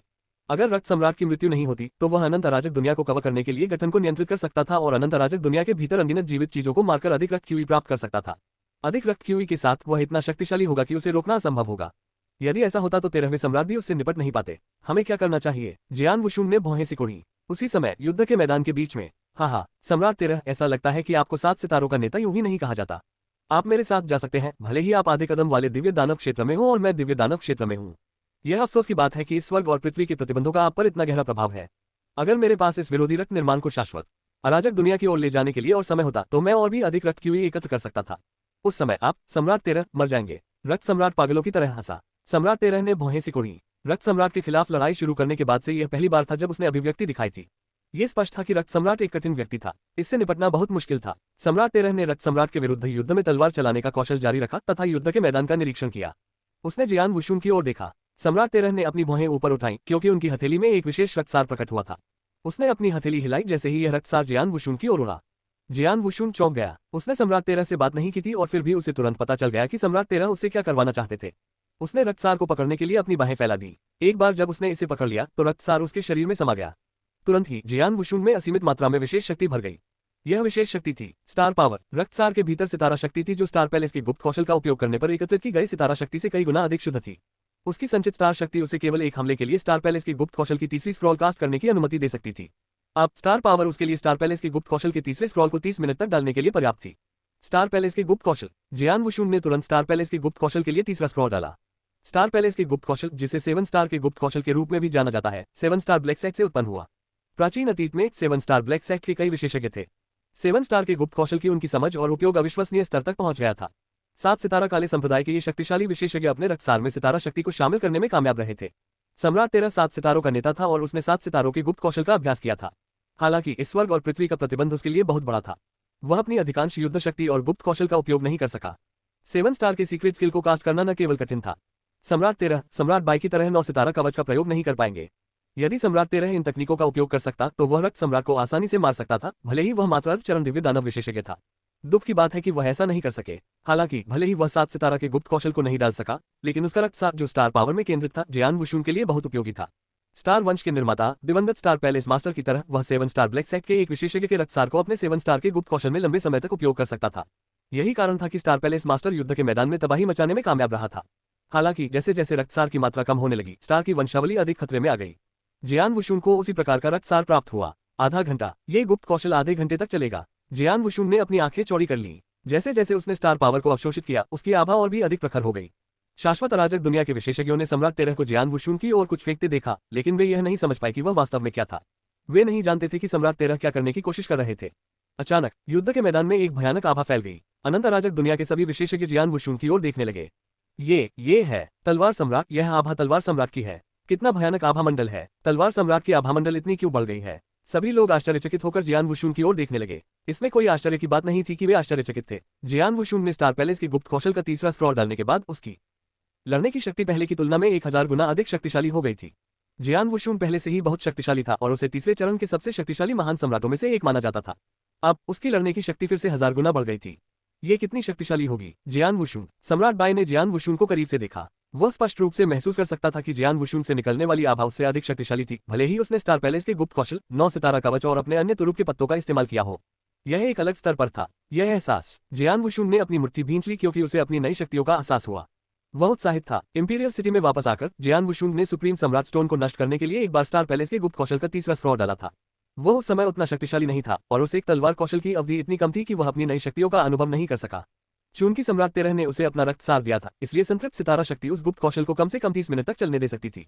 इस प्रकार उसे अपनी नई शक्तियों को महसूस करने का मौका मिला। मेरी वर्तमान शक्ति चरम अराजक दिव्य दानव क्षेत्र के स्तर पर होनी चाहिए या उससे भी अधिक मजबूत होनी चाहिए, जियान वुशुन ने खुद से कहा। इस निरंकुश शक्ति के सामने महान सम्राट कुछ भी नहीं कर सकते थे। इसमें कोई आश्चर्य की बात नहीं थी कि अराजक दैवीय दानव क्षेत्र का विशेषज्ञ अराजक क्षेत्र के विशेषज्ञ से कहीं अधिक शक्तिशाली था। अपनी नई शक्तियों से परिचित होने के बाद जियान वुशुन ने अपना सिर उठाया और अपनी दृष्टि रक्त सम्राट पर केंद्रित कर दी। इस आदमी को मरना ही होगा। जियान वुशुन ने चुपचाप कसम खाए और अपनी रक्त पर्वत तलवार को कसकर पकड़ लिया। अपने लक्ष्य की ओर उड़ते हुए वही उल्कापिंड में बदल गया। यहाँ तक कि सम्राट बाई भी सम्राट 13 और रक्त सम्राट के बीच लड़ाई में हस्तक्षेप नहीं कर सका। लेकिन अब जियान वुशुन ने हमला किया। पूरे स्थान में गहरे लाल रंग का सागर भर गया था और उसके भीतर असंख्य आत्माएं पीड़ा से चीख रही थीं। रक्त सम्राट लाल रंग के समुद्र का स्वामी था। उसने अपना लाल भाला पकड़ा और वह बिजली की तरह खून की तरह लाल हो गया। उसका आकार बढ़ता गया। चारों दिशाओं में अंधकार फैल गया। दूसरी ओर सम्राट 13 बर्फ के पहाड़ की तरह था। वह अपने हाथों में तलवार घुमाता रहा। तलवार की रोशनी या तो बहुत मंद थी या बहुत तेज। उनमें से कुछ बहुत शक्तिशाली थी, जबकि अन्य में ऐसा महसूस होता था कि उनमें कोई ऊर्जा नहीं थी। उनके तलवार सिद्धांत ने कई दर्शकों के दिल और दिमाग पर कब्जा कर लिया। दोनों के बीच गर्मागर्म लड़ाई चल रही थी। अचानक एक व्यक्ति युद्ध के मैदान में आया। यह आदमी जियान वुशुन था। उसने दैवीय शक्ति के तूफान को नजरअंदाज किया और युद्ध के मैदान के बीचों बीच पहुंच गया। उसके हाथ में रक्त पर्वत की तलवार की आभा भयानक थी। हुआ कहीं से एक तलवार की रोशनी प्रकट हुई। ये तलवार की रोशनी सम्राट 13 की तलवार की तुलना में बहुत सरल, बहुत शौकिया लग रही थी। हालांकि इसमें निहित शक्ति सम्राट 13 द्वारा निर्मित तलवार की रोशनी के बराबर या उससे अधिक शक्तिशाली थी। जैसे ही तलवार की रोशनी प्रकट हुई, उसके सामने का स्थान 2 भागों में फट गया। आकाश और पृथ्वी में एक विशाल दरार दिखाई दी। दरार के केंद्र में शक्तिशाली तलवार की रोशनी का एक तूफान था जो रक्त सम्राट की ओर उड़ रहा था। रक्त सम्राट ने देखा कि उसके आसपास के स्थान में कुछ अलग सा महसूस हो रहा है। जब उसने देखा कि यह जियान वुशुन था जिसने तलवार चलाने का कौशल दिखाया था, तो उसने उसे घृणा से देखा और कहा, तुम्हारे जैसे एक साधारण मनुष्य की हिम्मत कैसे हुई कि वह मुझ जैसे सर्वशक्तिमान के सामने खड़ा हो सके। भागो। रक्त सम्राट चिल्लाया जब गहरा लाल भाला जियान वुशुन की ओर बढ़ा। इससे लाल रंग की परछाई की परतें उभर आईं। यह एक ड्रैगन की तरह था जो जियान वुशुन की ओर टूट पड़ा। जियान वुशुन पर अपना भाला चलाने के बाद रक्त सम्राट ने अपना सिर घुमाया और सम्राट 13 को ठंडे भाव से देखता रहा। उन्होंने केवल सम्राट 13 को ही गंभीरता से लिया। जियान वुशुन के बारे में क्या? वह एक साधारण चींटी थी जिसे वह आसानी से मार सकता था। अगर उसकी अनोखी बनावट न होती तो रक्त सम्राट ने जियान वुशुन को पहले ही मार दिया होता। ठीक उसी समय जब लाल रंग का ड्रैगन तलवार की रोशनी से टकराया, रक्त सम्राट को भयानक शक्ति का एहसास हो गया क्योंकि उसके लाल भाले पर चारों ओर की लाल शक्ति केंद्रित हो गई थी। उसका भाला विशेष सामग्री से बना था और लगभग अविनाशी था। प्रभाव के तहत यह एक चाप में मुड़ गया। वह स्वयं भी उस तीव्र आघात से बचकर पीछे हट गया। रक्त सम्राट आश्चर्यचकित था जबकि सम्राट 13 हैरान था। वूश! सम्राट 13 रक्त सम्राट के सामने एक भूत की तरह प्रकट हुआ, जैसे एक अजीब तलवार की रोशनी दिखाई दी। ये सीधे उसके गले पर जा लगी। इसकी गति इतनी तेज थी कि यह गले में घुसने का खतरा पैदा कर रही थी। ठीक उसी समय रक्त सम्राट पर गहरा लाल प्रकाश अंधेरा हो गया। उफ! तलवार की अजीब रोशनी रक्त सम्राट के गले में घुस गई और उसके शरीर को पूरी तरह से नष्ट कर दिया। हालांकि वहां बिल्कुल भी खून नहीं था। शरीर खूनी धुंध में बदल गया और बिखर गया। कुछ ही दूरी पर रक्त सम्राट का शरीर नष्ट हो गया। वह दुष्ट और डरावना लग रहा था। उसने जियान वुशुन की ओर देखा और कहा, यह आभा, ये 7 स्टार का एक गुप्त कौशल है। भले ही 7 स्टार का गुप्त कौशल शक्तिशाली है, लेकिन इसका मतलब यह नहीं है कि यह इतना अधिक शक्तिशाली है। विशेष रूप से उसकी शक्ति में। रक्त सम्राट अचंभित रह गया। जियान वुशुन की तलवार की शक्ति ने उसे झटका दिया। शक्ति के मामले में उसे लगा कि जियान वुशुन उस पर हावी हो सकता है, लेकिन रक्त सम्राट पहले ही अराजक दिव्य दानव क्षेत्र में पहुंच चुका था। जियान वुशुन ने रक्त सम्राट को घूर कर देखा। क्या अजीब तकनीक है। सम्राट 13 की तलवार की रोशनी उसे मारने वाली थी और फिर भी वह बिना किसी नुकसान के बच निकला। जियान वुशुन ने दया से खुद से कहा, रक्त सम्राट को मारने का यह अच्छा मौका था, लेकिन उसने अपने सिर में लगी गोली को चकमा दे दिया था। जहां तक सम्राट 13 का सवाल है, वह अभी भी उदासीन और शांत था। ऐसा लग रहा था जैसे उसने पहले ही अनुमान लगा लिया था कि रक्त सम्राट ऐसा करेगा। भले ही मैं एक बार असफल हो जाऊं, लेकिन हमेशा दूसरा प्रयास होता है। अपनी वर्तमान युद्ध शक्ति के साथ मुझे विश्वास है कि मैं सम्राट 13 की मदद से उसे मार सकता हूं। जियान वुशुन की आभा उबल पड़ी जब 7 जून स्वर्ण तलवारें तुरंत फूट पड़ी। ये वही 7 जून स्वर्ण तलवारें थीं और स्पेस टाइम तलवार सिद्धांत की वही समझ थी, लेकिन उसकी शक्ति का स्तर बढ़ गया था। अपने वर्तमान शक्ति स्तर के अनुसार 7 जून स्वर्ण तलवारों में से प्रत्येक अराजक दिव्य दानव क्षेत्र के शक्ति स्तर तक पहुंच गई थी। इनमें से कोई भी तलवार सम्राट बाई को आसानी से दबा सकती थी और कुल 7 तलवारें थीं। हुश हुश हुश हुश हुश हुश हुश! रक्त सम्राट के चारों ओर एक ही समय में सुनहरी रोशनी की 7 किरणें प्रकट हुई। उन्होंने 7 अलग अलग कोनों से उस पर हमला किया। जियान वुशुन का आकार बढ़ता गया। हम उसके सुगठित शरीर से 9 सिर और 18 भुजाएं स्पष्ट रूप से देख सकते थे। उसने एक कदम उठाया, जिससे स्पष्ट संकेत मिला कि वह नजदीकी सीमा पर लड़ाई में शामिल होना चाहता था। रक्त सम्राट ने आंखें मूंद ली और अपना शरीर थोड़ा हिलाया। 7 जून स्वर्ण तलवारें उसके कब्जों को छुए बिना ही उसके पास से गुजर गईं। रक्त सम्राट को डर नहीं लगा जब उसने देखा कि जियान वुशुन एक मजबूत शरीर के साथ उस पर हमला कर रहा है। उसने एक हाथ में अपना भाला पकड़ रखा था और एक बार फिर से लाल धुंध फैल गई। इसके बाद पूरा स्थान भाले जैसी रोशनी से भर गया। प्रत्येक भाला एक विषैले सांप की तरह था जो चुपचाप और चुपके से अपने घोंसले से बाहर आ रहा था। प्रत्येक अविश्वसनीय रूप से तेज था। सबसे महत्वपूर्ण बात यह है कि प्रत्येक भाले से व्यवस्था के नियमों की एक मोटी आभा निकलती थी। रक्त सम्राट के पास केवल 2 हाथ थे और वह केवल एक भाला चला सकता था। जियान वुशुन के पास 18 हाथ और तलवारें थीं। इसके अलावा उसने प्राचीन देव कबीले के लिए अद्वितीय विशेष लड़ाई तकनीक का उपयोग किया। फिर भी एक ऐसा दृश्य हुआ जिसने जियान वुशुन को चौंका दिया। रक्त सम्राट ने एक ही भाले से जियान वुशुन को दबा दिया। यह पूरी तरह एक तरफा था। पहले तो रक्त सम्राट बहुत गंभीर था। समय बीतने के साथ वह अधिक लापरवाह हो गया। अपने भाले का प्रयोग करते हुए उसने जियान वुशुन पर प्रहार किया, झटका दिया, घुमाया और यहां तक कि उसे कुचल दिया। भले ही यह सामान्य लग रहा था, लेकिन हर हमला लगभग सही था। जियान वुशुन को लगा कि इन भालों के सामने उसकी तलवारबाजी बेकार थी। केवल तलवारबाजी ही नहीं, वह अपनी शक्ति का भी पूर्ण उपयोग नहीं कर पाता था। ऐसा कैसे हो सकता है? जियान वुशुन ने भौहें सिकोड़ी। भले ही मैं उससे ज्यादा शक्तिशाली हूं, फिर भी मुझे दबाया जा रहा है। मैंने पहले ही अपने प्राचीन देव शरीर का उपयोग कर लिया है, प्राचीन देव गुप्त कौशल का उपयोग किया है और अपनी नजदीकी युद्ध क्षमताओं को अधिकतम कर लिया है। जियान वुशुन हैरान रह गया। वह जानता था कि सम्राट 13 और रक्त सम्राट के हमले अत्यंत जटिल और शक्तिशाली थे। हालांकि चाहे वह कितना भी शक्तिशाली क्यों न हो, जियान वुशुन को 18 भुजाओं और प्राचीन देव वंश की युद्ध तकनीकों का उपयोग करके अपनी जमीन पर कायम रहने में सक्षम होना चाहिए था। परिणाम अविश्वसनीय। उसके पास अविश्वसनीय भाला कौशल है। इसके अलावा उसकी लड़ाई तकनीक, चेतना और निर्णय लेने की क्षमता मुझसे कहीं बेहतर है। तो ये प्राचीन अतीत की एक महाशक्ति है। जियान वुशुन अवाक रह गया। पास की जगह में सम्राट 13 वहां ठंडे दिमाग से खड़े थे। उन्होंने जियान वुशुन और रक्त सम्राट के बीच लड़ाई देखी, लेकिन बिल्कुल भी हस्तक्षेप नहीं किया। हालांकि रक्त सम्राट अधीर हो रहा था। आखिरकार चींटी तो चींटी ही रहती है। भले ही चींटी के पास अविश्वसनीय शक्ति हो, लेकिन वह इसका इस्तेमाल करना नहीं जानती। रक्त सम्राट ने मजाक उड़ाया। उसने अपने लाल भाले को और भी तेजी से घुमाना शुरू कर दिया। ये 30% तेज हो गया। हालांकि जियान वुशुन गति में इस वृद्धि को संभालने में सक्षम नहीं था। उफ! लाल भाला जियान वुशुन के पवित्र शरीर से टकराया। 5 रत्न कवच के बावजूद भी उसके पवित्र शरीर में छेद हो गया था। वह तुरंत पीछे हट गया। जब वह पीछे हट रहा था तो जियान वुशुन के भीतर की दिव्य शक्ति प्रकट हुई और उसकी चोट को ठीक कर दिया। जियान वुशुन एक बार फिर वहीं खड़ा था, अपनी आंखों में आश्चर्य के साथ रक्त सम्राट का अध्ययन कर रहा था। आप उसे केवल युद्ध तकनीक से नहीं हरा सकते, सम्राट 13 ने अंततः सहजता से कहा। जियान वुशुन ने आह भरी और सहमति व्यक्त की। जियान वुशुन की शक्ति रक्त सम्राट की शक्ति से अधिक मजबूत थी, क्योंकि उसने स्टार पैलेस के गुप्त कौशल का प्रयोग करके अपनी युद्ध शक्ति को 1000 गुना बढ़ा लिया था। अकेले शक्ति लाभ के आधार पर रक्त सम्राट को हराना और उसे सीधे तौर पर मारना संभव था। रक्त सम्राट का अनुभव, भाला कौशल और व्यवस्था के नियमों की समझ उनसे कहीं बेहतर थी। जियान वुशुन ने ठंडे स्वर में कहा, अगर मैं युद्ध तकनीकों से नहीं जीत सकता तो मैं क्रूर बल का प्रयोग करूंगा। युद्ध के मैदान में सन्नाटा था। रक्त सम्राट अपना भाला थामे खड़ा था, मानो वह लाल सागर का शासक हो। जियान वुशुंग और सम्राट तेरह कुछ दूरी पर खड़े होकर रक्त सम्राट को गौर से देख रहे थे। हाँ, कितने अफसोस की बात है। रक्त सम्राट ने हंसकर चुप्पी तोड़ी। रक्त सम्राट ने 13वें सम्राट को घूरकर देखा और ठंडेपन से मुस्कुराया। 13वें सम्राट, कितने अफसोस की बात है। अगर इस बदमाश के पास जो शक्ति है वह तुम्हारे नियंत्रण में होती तो तुम मुझे मार सकते थे। ऐसा लगता है कि आज किस्मत मेरे पक्ष में है। Half step divine demon real में आपने जो शक्ति हासिल की है उसके साथ आप बस मेरे बराबर जा सकते हैं। आप मुझे मार नहीं सकते। जहां तक जियान वुशुंग की बात है, उसके पास केवल शक्ति है। उसकी खुद की लड़ाई मेरे लिए खतरा बनने के लिए बहुत कमजोर है। रक्त सम्राट ने मजाक उड़ाया। एक ही शक्ति का प्रयोग करने वाले दो अलग अलग लोगों का प्रभाव बहुत भिन्न हो सकता है। उदाहरण के लिए, सबसे कमजोर वास्तविक देवता की समान शक्ति के लिए एक सर्वशक्तिमान या महान सम्राट उस शक्ति का उपयोग कर सकता है, लेकिन उसके पास एक शीर्ष वास्तविक देवता की लड़ाकू शक्ति होगी। यदि किसी कमजोर ब्रह्मांड देवता के पास एक शीर्षस्थ वास्तविक देवता की शक्ति होती, तो वह जिस युद्ध शक्ति का प्रयोग कर सकता था वह केवल एक साधारण वास्तविक देवता के आसपास ही होती। यही अंतर था। जियान वुशुंग और सम्राट तेरह इसका स्पष्ट उदाहरण है। सम्राट तेरह केवल अर्धचरण दिव्य दानव क्षेत्र में था, फिर भी उसकी युद्ध शक्ति रक्त सम्राट के बराबर थी, जो अराजक दिव्य दानव क्षेत्र में था। दूसरी ओर जियान वुशुंग प्राचीन अतीत के शीर्ष स्तरीय विशेषज्ञों के लिए बहुत कमजोर था। भले ही उसके पास स्टार पैलेस की गुप्त कौशल को डालने से असाधारण शक्ति थी, फिर भी उसके पास जो लड़ने की शक्ति थी वह रक्त सम्राट की तुलना में कमजोर थी। सम्राट तेरह, मैं आपकी युद्ध शक्ति का सम्मान करता हूँ। यह अफसोस की बात है कि आप दोनों मुझे मार नहीं सकते, इसलिए आप बस वहीं रह सकते हैं और मुझे इस दुनिया को नष्ट करते हुए देख सकते हैं। रक्त सम्राट प्रसन्नतापूर्वक हंसा। उसे दुख हुआ कि वह सम्राट तेरह को नहीं मार सका। हालांकि उन्हें इस बात पर खुशी थी कि सम्राट तेरह जैसी महाशक्ति को कष्ट सहना पड़ा। ये सुनकर सम्राट तेरह की कोई प्रतिक्रिया नहीं हुई। जियान वुशुंग ने ऊपर देखा और कहा, रक्त सम्राट, आपके लिए खुश होना शायद बहुत जल्दी है। ओह! रक्त सम्राट ने जियान वुशुंग की ओर देखा। जियान वुशुंग ने बोलना बंद कर दिया और एक स्क्रॉल निकाला। ये स्क्रॉल देखने में तो साधारण था, लेकिन इसमें एक प्राचीन और अनोखी आभा थी। स्क्रॉल के प्रकट होने के बाद जियान वुशुंग ने अपनी दिव्य शक्ति का उपयोग किया और इस स्क्रॉल को आसमान में ऊपर फेंक दिया। स्क्रॉल तुरंत स्वर्ग और पृथ्वी में विलीन हो गया। हूँ टिल्ड जैसे ही कुछ हुआ, ऊपर आसमान में एक विशेष रोशनी दिखाई दी। ये है। सबने आसमान की ओर देखा। आसमान खून जैसा लाल था, खाली था। अब जगह भर गई थी। यह एक विशाल और सुंदर पिक्चर स्क्रॉल वर्ल्ड से भरा हुआ था। इस पिक्चर स्क्रॉल वर्ल्ड ने पूरे आकाश को घेर लिया और जीवन में बदल गया। चित्र स्क्रॉल की दुनिया के भीतर से एक प्राचीन और राजसी आभा आ रही थी। यहाँ तक कि हल्की झनकार भी सुनाई दे रही थी। हर घंटी लोगों के मन को शांत कर देती थी और उन्हें नकारात्मक विचारों को भूलने में मदद करती थी। नीचे खड़े विशेषज्ञों ने इस चित्र स्क्रॉल दुनिया को देखा और उन्हें एक अंतहीन विशाल दुनिया दिखाई दी। इस दुनिया में पहाड़ और नदियां थीं। दृश्य भी अद्भुत था। इस विश्व में सबसे अधिक ध्यान आकर्षित करने वाली चीजें थीं 9 महाद्वीप जो विश्व के विभिन्न छोरों पर फैले हुए थे। 9 महाद्वीपों में से प्रत्येक में अनगिनत शहर और मनुष्य थे। महाद्वीप पर हर इंसान बहुत यथार्थवादी था और उसमें साधकों की आभा थी। ऐसा लग रहा था मानो चित्र में स्क्रॉल जीवंत हो गया हो। चित्र स्क्रॉल दुनिया जीवंत थी। यदि लोगों ने जियान वुशुंग को ये खजाना निकालते हुए अपनी आंखों से नहीं देखा होता तो वे सोचते कि यह चित्र स्क्रॉल एक वास्तविक दुनिया है।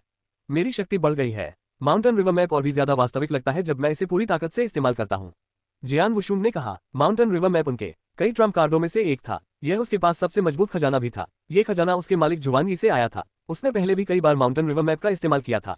उस समय यह माउंटेन रिवर मैप इतना वास्तविक नहीं लगा था। अब आभा भी बहुत मजबूत थी। ये माउंटेन रिवर मैप है जो 7 स्टार ब्लैक सेक्ट से संबंधित है। रक्त सम्राट आइरिस सदमे में सिकुड़ गया जब उसने माउंटेन रिवर मानचित्र देखा। यह माउंटेन रिवर मैप है। आभा या इसे सक्रिय करने का तरीका कोई भी हो, ये बिल्कुल वैसा ही है जैसा पहले था। 7 सितारा ब्लैक संप्रदाय का सबसे मजबूत खजाना इस बदमाश के हाथ में है। रक्त सम्राट ने जियान वुशुंग को देखा। उसे समझ में नहीं आ रहा था कि उसे आगे क्या करना चाहिए। प्राचीन काल में पर्वतीय नदी मानचित्र बहुत प्रसिद्ध था। अब दूसरे युग में अराजक क्षेत्र में एक बिगड़ेल बच्चा इसे चला सकता है। क्या यह संभव था? जियान वुशुंग ने रक्त सम्राट की उपेक्षा की। मेरी वर्तमान युद्ध शक्ति के साथ मैं कितनी सीलें डाल सकता हूँ? वे कितनी शक्तिशाली हो सकती हैं? जियान वुशुंग ने परिणामों की आशा करते हुए मन ही मन सोचा। चलो कोशिश करते हैं। जियान वुशुंग ने बिना किसी हिचकिचाहट के हमला किया। दिव्य शक्ति की एक सतत धारा चित्र स्क्रॉल विश्व की ओर बढ़ी। दिव्य शक्ति के साथ सितारों की शक्ति भी थी। तुरंत ही पिक्चर स्क्रॉल वर्ल्ड से एक प्रभावशाली आभा फैल गई। पिक्चर स्क्रॉल वर्ल्ड में 9 महाद्वीप थे। उनमें से एक महाद्वीप ऐसा लग रहा था जैसे पिक्चर स्क्रॉल वर्ल्ड में घूमते हुए वह जीवंत हो उठा हो। 9 प्रांत मोहर, चौथी मोहर, बादलों की मोहर, चौथी मोहर, बादलों की मोहर जियान वुशुंग के नियंत्रण में उतरी। बड़ा प्रांत धीरे धीरे नीचे आया। आकाश तुरंत ही अंधेरा हो गया। सभी लोग ऊपर देखकर उस भव्य महाद्वीप को देखने लगे जो उनकी ओर उतर रहा था। कोई भी कुछ नहीं बोला क्योंकि सभी लोग तनाव में थे। वहां सन्नाटा था। एकमात्र ध्वनि जो सुनी जा सकती थी वह भारी सांसों की थी। अनंत अराजक दुनिया से कोई भी इस मोहर को रोक नहीं सकता। धमाका टिल्डर राजसी महाद्वीप नीचे उतरा। राजसी महाद्वीप ने बहुत बड़ा क्षेत्र कवर किया और दमनकारी शक्ति अविश्वसनीय थी। रक्त सम्राट इस राजसी महाद्वीप के केंद्र में स्थित था और उसके पास भागने के लिए कोई जगह नहीं थी। वह केवल इसका सीधा मुकाबला कर सकता था। हुन्फ, ब्लड एम्परर ने उदास होते हुए कहा। माउंटेन रिवर मैप एक अविश्वसनीय खजाना है। हालांकि इसकी असली शक्ति का उपयोग केवल एक वास्तविक विशेषज्ञ द्वारा ही किया जा सकता है। जहां तक तुम्हारा सवाल है, तुम इस माउंटेन रिवर मैप के लिए केवल सबसे कमजोर कौशल 9 प्रांत सील ही डाल सकते हो। इसके अलावा तुम पूरी 9 प्रांत सील भी नहीं डाल सकते। तुम मुझे सिर्फ इस शक्ति से कभी नहीं मार सकते। रक्त सम्राट ने अपना भाला आने वाले महाद्वीप की ओर तान दिया। जैसे ही उसने अपना भाला आगे बढ़ाया, एक गहरा लाल प्रकाश प्रकट हुआ। ये लाल रंग की रोशनी ऐसी लग रही थी मानो ये दुनिया की हर चीज को नष्ट कर देगी क्योंकि यह आने वाले महाद्वीप पर हमला कर रही थी। महाद्वीप का निचला हिस्सा तुरंत ही भेद गया और टुकड़ों में बिखर गया और सभी दिशाओं में फैल गया। ये देखकर अनंत अराजक दुनिया के विशेषज्ञ हैरान रह गए। ये कैसे संभव है? उसने इतना शक्तिशाली हमला इतनी आसानी से रोक दिया। रक्त सम्राट बहुत शक्तिशाली है, विशेषज्ञ आश्चर्य से बोले। युद्ध के मैदान के केंद्र में जियान वुशुन उदासीन रहा। पहले की तुलना में ये चौथी मोहर अब बहुत ज्यादा मजबूत है। हालांकि इसके लिए रक्त सम्राट को मारना असंभव है, जियान वुशुन ने खुद से कहा। वह जानता था कि चौथी मोहर, बादलों की मोहर, रक्त सम्राट को नुकसान नहीं पहुंचा सकती। उसने ये परीक्षण करने के लिए इसे डाला था कि उसकी 9 प्रांत की मोहर कितनी शक्तिशाली थी। इसके बाद जो हुआ वह वास्तविक था। धमाका टिल्डर टिल्डर टिल्डर असीम मात्रा में दिव्य शक्ति उबल पड़ी। जियान वुशुन ने विभिन्न हाथ के संकेत बनाने शुरू कर दिए। पिक्चर स्क्रॉल वर्ल्ड से एक और भव्य प्रांत का उदय हुआ। आभा और भी अधिक प्रबल और भयावह थी। ये 9 प्रांत मोहर की 5वीं मोहर थी। क्या मजाक है? रक्त सम्राट ने बिना डरे दहाड़ते हुए कहा। रक्त की असीम मात्रा उबलने लगी क्योंकि रक्त का असीम सागर फिर से प्रकट हुआ। रक्त का सागर अंतहीन था। रक्त सम्राट रक्त सागर के केंद्र में था। बड़ी मात्रा में रक्त एकत्र होकर एक विशाल विदेशी जानवर का निर्माण हुआ। यह विदेशी जानवर ऐसा लग रहा था जैसे कि वह जय हो। जिस क्षण वह पशु निर्मित हुआ, रक्त के समुद्र से एक गगनभेदी गर्जना सुनाई दी जो पूरे युद्ध क्षेत्र में गूंज उठी। ध्वनि तरंग सभी दिशाओं में फैल गई। अनंत अराजक दुनिया के कई विशेषज्ञों ने अपने कान ढक लिए, भले ही वे युद्ध के मैदान से बहुत दूर थे। जिन लोगों ने धीमी प्रतिक्रिया की, उनके कान के पर्दों से खून बहने लगा। जो विशेषज्ञ इस युद्ध के मैदान पर थे, वे कम से कम अराजक क्षेत्र में थे। दहाड़ने के बाद विदेशी जानवर ने अपने हाथ ऊपर उठाए। राजसी प्रांत रुक गया और आगे नीचे नहीं जा सका। शक्ति समाप्त हो जाने के बाद 5वीं मोहर नष्ट हो गई। यहाँ तक कि 5वीं मोहर भी उसे नुकसान नहीं पहुंचा सकती। जियान वुशुन ने मन ही मन सोचा और उसने अपनी आंखें सिकोड़ ली। वह अपनी शक्ति से 5वीं मोहर नहीं लगा सकता था। अब उसके पास स्टार पैलेस के गुप्त कौशल सक्रिय थे, जिससे वह यह मोहर लगाने में सक्षम हो गया। उसने कभी नहीं सोचा था कि रक्त सम्राट इस हमले को इतनी आसानी से रोक सकेगा। अगला, जियान वुशुन ने और भी अनोखे हाथ के संकेत किए। उनकी दिव्य शक्ति और सितारा शक्ति को पिक्चर स्क्रॉल वर्ल्ड ने पागल दर पर अवशोषित कर लिया। कुछ ही क्षणों में 9 प्रांत मोहर की 6ठी मोहर उतर आई। 6ठी मोहर। रक्त सम्राट अचंभित रह गया। माउंटेन रिवर मैप अपने कई शक्तिशाली कौशलों के लिए कुख्यात था। भले ही 9 प्रांत सील माउंटेन रिवर मैप में सबसे साधारण कौशल था, ये निश्चित रूप से शक्तिशाली था जब इसे अराजक दिव्य दानव क्षेत्र के विशेषज्ञों के खिलाफ इस्तेमाल किया गया था। रक्त सम्राट ने इस हमले को गंभीरता से लिया। आओ आओ। रक्त सम्राट पागलों की तरह दहाड़ने लगा। गहरे लाल रंग का कवच दिखाई देने पर रक्त का समुद्र हिंसक होने लगा। वही कवच उस विशालकाय विदेशी जानवर पर भी दिखाई दिया। विदेशी जानवर गुस्से में दहाड़ने लगा। इस विदेशी जानवर ने 6ठी मोहर को रोकने के प्रयास में एक बार फिर अपने हाथ उठाए। हालांकि 9 प्रांत मोहर में 6ठी मोहर 5वीं मोहर से कम 5 गुना अधिक शक्तिशाली थी। विदेशी जानवर 5वीं मोहर को रोक सकता था, लेकिन 6ठी मोहर। धमाका टिल्डर टिल्डर टिल्डर जैसे ही सील विदेशी जानवर से टकराए, विदेशी जानवर का लाल कवच काला हो गया और रक्त की हुई शरीर से बाहर निकलने लगी। कुछ ही क्षणों में एक जोरदार धमाका सुनाई दिया। विशालकाय प्राचीन रक्त पशु 6ठी मोहर के दबाव में रह गया। शेष शक्ति सीधे रक्त सम्राट की ओर जा रही थी। धमाका। धरती 2 हिस्सों में बंट गई और पूरा ब्लड एम्पर अभयारण्य नष्ट हो गया। जो बचा वह एक बहुत बड़ा गड्ढा था जो इतना गहरा था कि उसका तल दिखाई नहीं दे रहा था। गड्ढे के केंद्र में एक क्षतिग्रस्त आकृति खड़ी थी। यह आकृति रक्त सम्राट थी। इस समय उसके कपड़े फटे हुए थे और उसकी लाल त्वचा पर घाव दिखाई दे रहे थे। उसके मुंह के आसपास भी खून के धब्बे थे। फिर भी वह क्रोधित नहीं हुआ। वह बेपरवाही से मुस्कुराया। हाँ, बुरा नहीं है। 6ठी मोहर, क्या यही है? रक्त सम्राट ऐसा लग रहा था जैसे वह पागल हो। आसपास के विशेषज्ञों ने जब ये देखा तो वे चुप हो गए। जियान वुशुन ने जो 6ठी मोहर डाली थी, उससे रक्त सम्राट को केवल हल्की चोटें ही लग सकती थी। उसे मारने के लिए 6ठी मोहर की शक्ति पर्याप्त नहीं है, जब तक उसके पास 7वीं मोहर न हो। सम्राट तेरह ने जियान वुशुन की ओर देखा। जियान वुशुन थोड़ा उदास था। उसे यह स्वीकार करना पड़ा कि उसने रक्त सम्राट की युद्ध शक्ति और प्राचीन काल के विशेषज्ञों की तकनीकों को कम करके आंका था। भले ही रक्त सम्राट उत्तम स्थिति में नहीं था और केवल अराजक दिव्य दानव क्षेत्र में था, फिर भी उसे मारना आसान नहीं होगा। 6ठी मोहर उसे मारने में सफल नहीं हुई। जहां तक 7वीं मोहर का प्रश्न है, माउंटेन रिवर मैप में 9 मोहरें थीं जो 9 राज्यों का प्रतिनिधित्व करती थीं। हर 3 मोहरें एक बाधा थी क्योंकि अगली मोहर बहुत ज्यादा शक्तिशाली होती और उसे बनाने के लिए बहुत ज्यादा दिव्य शक्ति की जरूरत होती। जियान वुशुन मुश्किल से 6ठी मोहर लगा पाया। जहां तक 7वीं मोहर की बात है, पर्याप्त नहीं। मेरे पास अभी जितनी दिव्य शक्ति है, मैं 7वीं मोहर नहीं लगा सकता। जियान वुशुन दहाड़ा। अगले ही पल सभी 9 प्राचीन देव सितारे टूटकर बिखर गए। धमाका टिल्डर टिल्डर, धमाका टिल्डर टिल्डर, धमाका टिल्डर टिल्डर। वे एक के बाद एक टूट गए। 9 प्राचीन देव सितारों में से उसने उनमें से 4 को नष्ट कर दिया था। 4 सितारे रक्त शक्ति में बदल गए जिन्हें जियान वुशुन उपयोग कर सकता था। पर्याप्त नहीं है, ये पर्याप्त से बहुत दूर है। जियान वुशुन का चेहरा काला पड़ गया। फिर धमाका धमाका धमाका धमाका धमाका। शेष 5 सितारे एक साथ टूटकर बिखर गए। 9 तारों में से हर एक टूट गया। वह अपना सब कुछ दांव पर लगा रहा था। तुरंत ही प्राचीन देवता की रक्त शक्ति उसके शरीर में प्रस्फुटित हो गई तथा ये शक्ति कई गुना बढ़ गई। फिर भी जियान वुशुन को एहसास हुआ कि वह 7वीं मोहर नहीं लगा सकता। सभी 9 सितारों के टूट जाने के बाद भी मैं 7वीं मोहर नहीं लगा सकता। जियान वुशुन ने खुद से कहा। 6ठी और 7वीं मोहर के बीच का अंतर बहुत अधिक था। 7वीं मोहर लगाने के लिए जितनी शक्ति की आवश्यकता थी, वह 6ठी मोहर लगाने के लिए आवश्यक शक्ति से कहीं अधिक थी। पर्याप्त नहीं, मुझे और अधिक शक्ति चाहिए। जियान वुशुन ने अपनी मुठ्ठियां भींच ली और उसकी आंखों में दृढ़ संकल्प की चमक दिखने लगी। वह पहले ही अपने अधिकांश तुरुप के पत्ते इस्तेमाल कर चुका था। उसने स्टार डिस्ट्रक्शन स्किल का भी पूरा इस्तेमाल किया था और सभी 9 सितारों को नष्ट कर दिया था। हालांकि उसे अभी भी अधिक शक्ति की आवश्यकता थी। इस समय उसके पास 7वीं मोहर लगाने का केवल एक ही रास्ता बचा था। जियान वुशुन दृढ़ निश्चय के साथ वहीं खड़ा था। उसने धीरे से ऊपर देखा। वह रक्त सम्राट या 13वें सम्राट को नहीं देख रहा था। उसने अपनी दृष्टि कुछ दूरी पर एक सुंदर आकृति पर केंद्रित कर रखी थी। वह आकृति लेन रुक्सू थी। उस आकृति को देखकर उसका दिल जल उठा। माफ करना लेन वुशुन, जियान वुशुन ने मन ही मन अपने आप से कहा। हालांकि ऐसा लग रहा था जैसे ये वाक्य दूर स्थित सुंदर आकृति की सोई हुई चेतना में संचारित हो गया हो। लेन रुक्सू चुपचाप खड़ी रही। हालांकि जब उसने जियान वुशुन की आंखों को देखा तो वह कांप उठी। सम्राट बाय, कृपया मेरे लिए ग्रीन फायरवर्ल्ड का ख्याल रखें, जियान वुशुन ने कहा और उसकी आवाज पूरे युद्ध क्षेत्र में गूंज उठी। जियान वुशुन, तुम क्या कह रहे हो? सम्राट बाय ने अपनी भौहें सिकोड़ते हुए पूछा। जियान वुशुन ने विस्तार से कुछ नहीं बताया। वह अनंत अराजक दुनिया के विशेषज्ञों को स्कैन करना जारी रखता है। सभी को अलविदा। तुरंत ही विशाल मात्रा में आत्मिक शक्ति प्रस्फुटित हुई। गुंजन, आत्मिक शक्ति की असीम मात्रा तेल और आग के मिलन के समान थी। वह प्रज्वलित हो गई थी। ये है। सम्राट बाय का चेहरा पीला पड़ गया। आत्मा प्रज्वलन। अनंत अराजक दुनिया के विशेषज्ञ हैरान थे क्योंकि हर जगह विस्मयकारी आवाजें सुनी जा सकती थी। आत्मा प्रज्वलन, एक तकनीक जिसका उपयोग केवल उस स्थिति में किया जाएगा जहां कोई व्यक्ति अपने विरोधियों को अधिकतम क्षति पहुंचाने के लिए निश्चित रूप से मर जाएगा। सम्राट 13 के उनके पास पहुंचने से पहले अनंत अराजक दुनिया के विशेषज्ञ अपने घर की रक्षा के लिए सब कुछ बलिदान करने के लिए आत्मा प्रज्वलन करने के लिए तैयार थे। उन्होंने ऐसा नहीं किया क्योंकि सम्राट 13 आ चुके थे और उन्हें उम्मीद दिखी थी। हालांकि सभी की स्पष्ट नजर में जियान वुशुन ने इस तकनीक का इस्तेमाल किया था। जियान वुशुन रक्त सम्राट को अपने साथ नीचे खींचने की कोशिश कर रहा था। 9 प्रांत मोहर, 7वीं मोहर। आत्मा प्रज्वलन डालने के बाद जियान वुशुन की शक्ति फिर से कई गुना बढ़ गई। ईश्वरीय शक्ति और वंश शक्ति की असीम मात्रा का पूर्ण उपयोग किया गया। जियान वुशुन का लाल हुआ चेहरा बुरी तरह से मुड़ गया था। उस भाव के साथ जियान वुशुन ने अपने हाथों से मुहरें बनाई। इसके बाद जियान वुशुन ने अपनी शक्ति को और बढ़ाने के लिए अपने ही 3 रक्त तत्वों का बलपूर्वक प्रयोग किया। वह 7वीं मोहर लगाने के लिए न्यूनतम आवश्यकता को बमुश्किल पूरा कर पाया। जियान वुशुन ने अपनी सारी शक्ति और ऊर्जा की एक एक बूंद का इस्तेमाल किया, जिससे सारी शक्ति आसमान में स्थित सील में प्रवाहित हो गई। असीम ऊर्जा प्रवाहित हुई। अंततः पिक्चर स्क्रॉल वर्ल्ड से एक और भी विशाल प्रांत प्रकट हुआ और नीचे उतरा।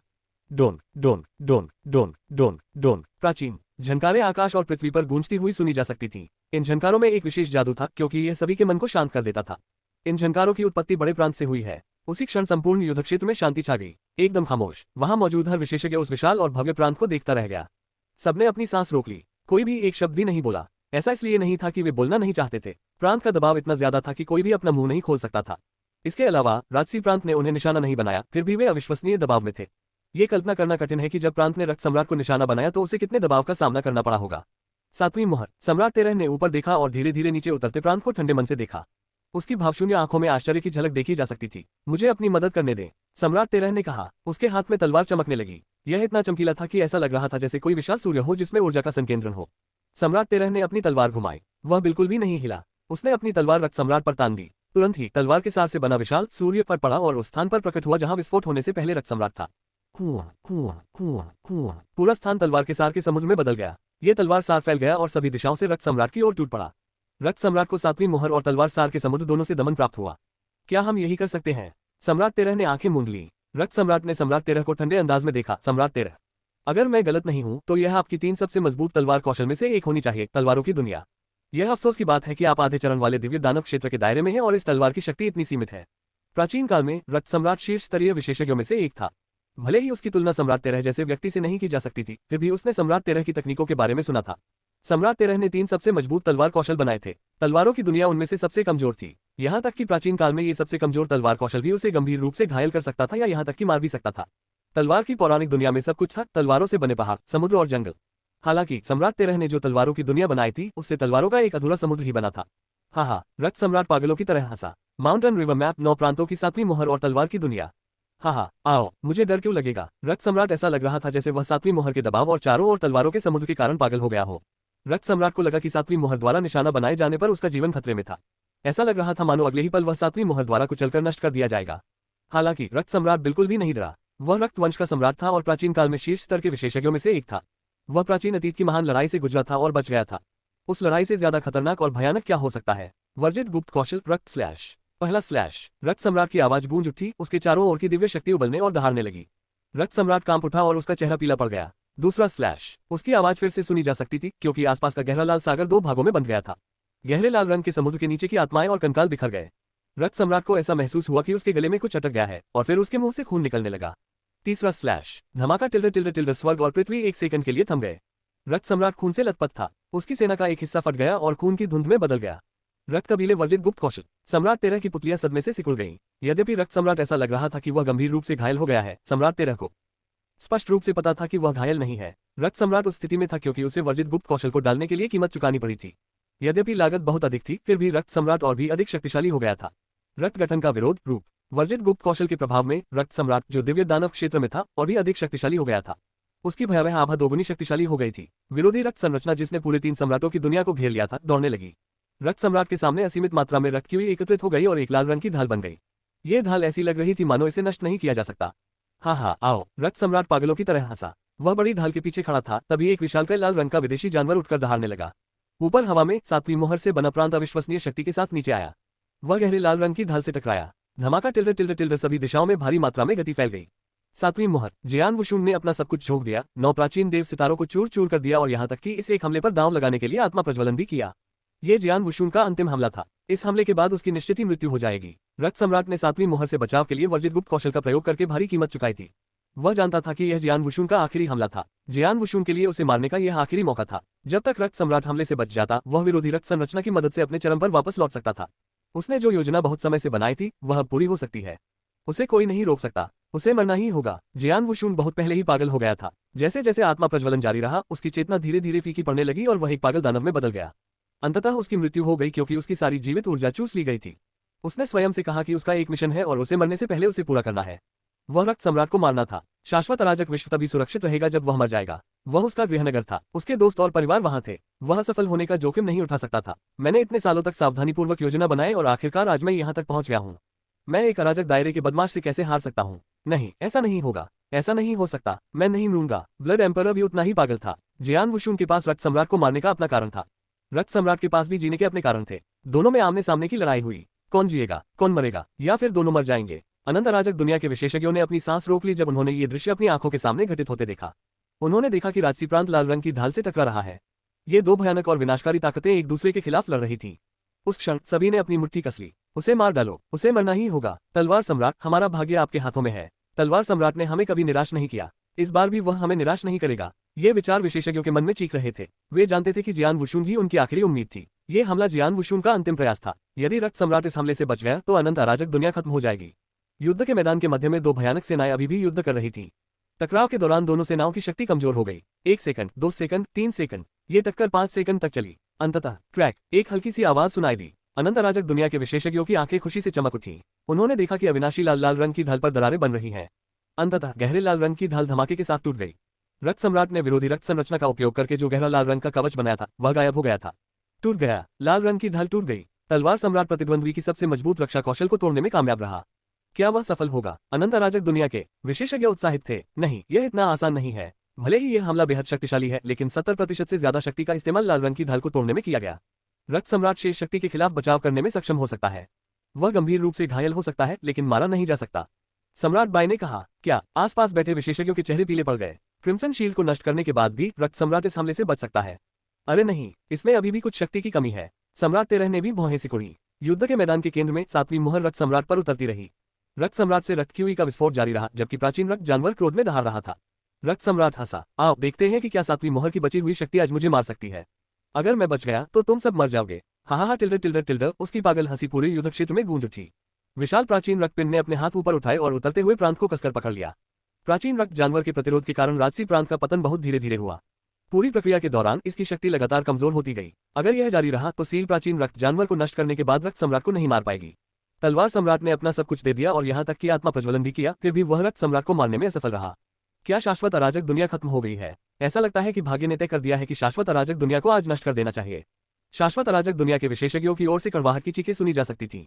इन विशेषज्ञों के पास कोई आशा नहीं बची थी। यहाँ तक कि सम्राट बाई भी हताश दिख रहे थे। जियान वुशुन उनकी आखिरी उम्मीद थी। हालांकि उसका यह आखिरी हमला ऐसा नहीं लग रहा था कि वह रक्त सम्राट को मार सकता है। जहां तक सम्राट 13 का प्रश्न है, वह रक्त सम्राट को नहीं मार सका, भले ही उसके पास अविश्वसनीय युद्ध शक्ति थी। यदि रक्त सम्राट बच गए तो इसका मतलब था कि वे मृत थे। अनंत अराजक विश्व का अंत हो गया। कई अलग अलग भावनाएं सामने आईं। युद्ध के मैदान के बीच में जियान वुशुन और भी पागल हो गया क्योंकि वह अपनी चेतना खो बैठा था। उसकी आंखें लाल हो गई थी और वह सीधे रक्त सम्राट को देख रहा था। ठीक उसी समय उसके सामने राजसी प्रांत में धीरे धीरे एक मानव आकृति प्रकट हुई। यह आकृति बिना किसी चेतावनी के अचानक प्रकट हो गई। 7वीं मोहर की शक्ति समाप्त होने वाली थी, फिर भी इस समय भीतर से एक आकृति प्रकट हुई थी। जब वह दिखाई दिया तो सभी लोग उसकी ओर देखने लगे। ये है। अनंत अराजक दुनिया के विशेषज्ञ उस आकृति को देखकर दंग रह गए। वह सफेद कपड़ों में एक हृष्ट पुष्ट व्यक्ति था। वह बहुत ही गर्मजोशी से मुस्कुरा रहा था। वहां शांति का एहसास हो रहा था। वह कहीं से भी प्रकट हो गया और उसमें कोई आभा नहीं थी। ऐसा लग रहा था जैसे वह हवा के अलावा कुछ नहीं था। एक बार जब लोग उसकी ओर देखते तो फिर अपनी नजरें नहीं हटा पाते थे। जब उसने अचानक से प्रकट हुए उस व्यक्ति को देखा तो रक्त सम्राट की भौहें तन गईं। वह निश्चित महसूस करने लगा क्योंकि बुरी भावना और भी प्रबल हो गई थी। सम्राट तेरह भी इस मानव आकृति को देख रहे थे। ये बूढ़ा आदमी, उसके पास एक बैकअप योजना है। सम्राट तेरह ने खुद से ऐसी आवाज में कहा जिसे केवल वही सुन सकता था। जहां तक जियान वुशुन का सवाल है, वह खुद को होश में रखने के लिए अपनी पूरी ताकत लगा रहा था। उसी समय उसने उस आकृति को पहचान लिया जो सामने आई थी। मास्टर, जियान वुशुन ने बड़ी मुश्किल से कहा। गुरु, जियान वुशुन ने जिस दिन से साधना शुरू की थी तब से उसके पास केवल एक ही गुरु था। यह आदमी था जुआन यी। हाय छोटे बच्चे, जुआन यी ने मुस्कुराते हुए जियान वुशुन को बधाई दी। गर्म मुस्कान ने जियान वुशुन को आराम महसूस कराया। जुआन यी ने फिर सबकी ओर देखा। जब उसने सम्राट तेरह को देखा तो उसकी आंखों में आश्चर्य की चमक चमक उठी और उसने जल्दी से अपनी दृष्टि घुमाई। अंत में उसने अपनी दृष्टि रक्त सम्राट पर केंद्रित कर दी। रक्त वंश का सदस्य, हा, ये संरचना दिलचस्प है। यह अफसोस की बात है कि यह बहुत दुर्भावनापूर्ण है, जुआन यी ने खुद से कहा। उसी समय उसे 9 प्रांतों की मोहर की 7वीं मोहर दिखी। इस मोहर में केवल 20% शक्ति ही बची थी। इस शक्ति से वह रक्त सम्राट को गंभीर रूप से घायल कर सकता था। हालांकि वह रक्त सम्राट को मार नहीं सकता था। हे मेरे शिष्य, आज तेरा गुरु तेरी सहायता करेगा, जुआन यी ने अपना एक हाथ धीरे से उठाते हुए कहा। उसकी दाहिनी तर्जनी आकृति पर एक विशेष ऊर्जा एकत्रित हुई और वह रक्त सम्राट की ओर उड़ी। ऐसा महसूस हुआ जैसे ऊर्जा का अस्तित्व ही नहीं था। उसने बहुत सहजता से अपनी उंगली उठाई। युद्ध क्षेत्र के चारों ओर के विशेषज्ञ इस बात को लेकर उत्सुक थे कि जुआन यी ने ऐसा क्यों किया। उन्हें समझ में नहीं आया कि वह आकृति क्या करने का प्रयास कर रही थी। उसने रक्त सम्राट की ओर अपनी उंगली उठाई। आगे क्या हुआ? वहां कोई शक्ति या गति क्यों महसूस नहीं हुई? 9 प्रांत मोहर की 7वीं मोहर इससे अधिक शक्तिशाली नहीं हुई। ऐसा लग रहा था जैसे कुछ भी नहीं बदला है, जबकि हर कोई इस बात को लेकर उत्सुक था कि जुआन यी ने ऐसा क्यों किया। धमाका, अंतरिक्ष कांप उठा। जिस धरती और आकाश में विशेषज्ञ थे वह अविश्वसनीय गति से ढहने लगा। हाँ, ये टूट गया। अंतरिक्ष का बहुत बड़ा हिस्सा अपने आप ही ढहने लगा। यहाँ तक कि पृथ्वी भी डूबने लगी। टिल्डर। जहां तक विरोधी रक्त संरचना का प्रश्न है, जिसने संपूर्ण 3 सम्राटों की दुनिया को कवर किया था, वह तेजी से फैलने और सिकुड़ने लगी, मानो उसे किसी भयानक शक्ति द्वारा दबाया जा रहा हो। कुछ ही क्षणों में विरोधी रक्त संरचना, जिसने पूरे 3 सम्राटों की दुनिया को कवर किया था, रक्त सम्राट अभयारण्य मैदान के आकार तक सिकुड़ गई। और सिकुड़न अभी भी रुकी नहीं थी। साथ ही एक दमनकारी शक्ति का अनुभव हुआ जो पहले किसी ने अनुभव नहीं किया था। यह विशिष्ट दमनकारी शक्ति किसी विशेषज्ञ की नहीं थी। ये स्वर्ग से आया है, ये धरती से आया है। ये दमनकारी शक्ति स्वर्ग और पृथ्वी से आई थी। ये स्वर्ग और पृथ्वी के प्रतिबंध थे। असंभव, ये संभव नहीं है। रक्त सम्राट उन्मादपूर्ण ढंग से चिल्लाया। उस क्षण रक्त सम्राट पागल हो गया। जैसे ही स्वर्ग और पृथ्वी के प्रतिबंध आए, उसका विरोधी रक्त गठन तुरंत ही समाप्त हो गया। वह अराजक दिव्य दानव क्षेत्र में क्यों हो सकता था? इसका कारण विरोधी रक्त गठन था। यदि गठन समाप्त हो गया तो उसकी शक्ति भी समाप्त हो जाएगी। वह मूल रूप से अराजक दिव्य दानव क्षेत्र में था। उसके बाद वह तुरंत ही अर्धचरण दिव्य दानव क्षेत्र में चला गया। अब वह सम्राट तेरह के रूप में क्षेत्र में था। जैसे जैसे उसका क्षेत्र घटता गया, उसकी समग्र शक्ति और उसकी तकनीकों की शक्ति भी घटती गई। असंभव, मेरे विरोधी रक्त गठन ने पहले ही इस दुनिया को हिला दिया है। सब कुछ मूल रूप से शांतिपूर्ण था और मैं अराजक दिव्य दानव क्षेत्र में था। स्वर्ग और पृथ्वी के प्रतिबंध अचानक इतने क्यों बढ़ गए? रक्त सम्राट ने आश्चर्य में अपनी आंखें चौड़ी कर ली और उसका चेहरा गुस्से में मुड़ गया। जल्द ही उसकी दृष्टि उस आकृति पर टिक गई जो अभी अभी प्रकट हुई थी। ये सब तुम्हारी वजह से है। रक्त सम्राट ने जुआन यी को देखा जो वहां खड़ा मुस्कुरा रहा था। रक्त सम्राट की पुतलियां सिकुड़ गईं जब उसे याद आया कि जुआन यी ने स्वर्ग और पृथ्वी के प्रतिबंध को प्रभावित करने के लिए क्या किया था। वह अपनी असली पहचान का अनुमान लगा सकता था। ये तुम हो, तुम ही तो वह आदमी थे। ये आप हो। स्वर्ग और पृथ्वी के प्रतिबंध आपके कारण मौजूद हैं। रक्त सम्राट अविश्वास में क्रोध में दहाड़ा। जबकि रक्त सम्राट अविश्वास में था, राजसी प्रांत नीचे उतरा और प्राचीन रक्त जानवर को कुचल दिया। प्राचीन रक्त जानवर को प्राचीन रक्त जानवर द्वारा बनाया गया था और इसकी शक्ति रक्त सम्राट द्वारा निर्धारित की गई थी। रक्त सम्राट पहले अराजक दिव्य दानव क्षेत्र में था, इसलिए प्राचीन रक्त जानवर शक्तिशाली था। अब चूंकि रक्त सम्राट अर्धचरण दिव्य दानव में था, उसकी शक्ति कम हो गई और वह अब कई तकनीकों का प्रयोग नहीं कर सकता था। इन परिस्थितियों में सम्राट तेरह भी उसे मार सकते थे। जियान वुशुन के लिए भी यही स्थिति थी, जिसने आत्मा प्रज्वलन किया और अपना सर्वस्व दे दिया। जहां तक 9 प्रांत मोहर की 7वीं मोहर का प्रश्न है, प्राचीन रक्त पशु को कुचलने के बाद कुल शक्ति का केवल 10% ही शेष बचा था। हालांकि ये शक्ति रक्त सम्राट को मारने के लिए पर्याप्त थी, जो कि अर्धचरण दिव्य दानव क्षेत्र में था। नहीं, मैं अपने भाग्य पर हार नहीं मानूंगा। मैं नहीं करूंगा। उसकी चीखें पूरे युद्ध क्षेत्र में गूंज उठी। राजसी प्रांत रक्त सम्राट पर टूट पड़ा और उसे पूरी तरह से कुचल दिया। बूम टिल्डर। भयानक गति ने प्रांत को धरती पर नीचे की ओर धकेलना जारी रखा। जब दोनों टकराए तो प्रचुर मात्रा में दिव्य शक्ति सभी दिशाओं में फैल गई। काफी देर के बाद युद्ध का मैदान एक बार फिर शांतिपूर्ण हो गया। जहां तक रक्त सम्राट का प्रश्न है, वह वहीं निश्चल पड़ा रहा। प्राचीन अतीत के एक शीर्ष स्तरीय विशेषज्ञ की मृत्यु हो गई। वह अंततः मर गया। अनंत अराजक दुनिया के विशेषज्ञों ने यह दृश्य देखकर अपनी आंखें चौड़ी कर ली। उन्हें अभी भी पूरी तरह से समझ में नहीं आया था कि क्या हुआ था। वे अपनी आंखों पर विश्वास नहीं कर सके। उनकी हार निश्चित लग रही थी। हालांकि युद्ध का रुख तब बदल गया जब रक्त सम्राट जीतने वाला था। थोड़ी देर की देरी के बाद सभी ने ऊपर हवा में तैरती हुई 2 आकृतियों को देखा।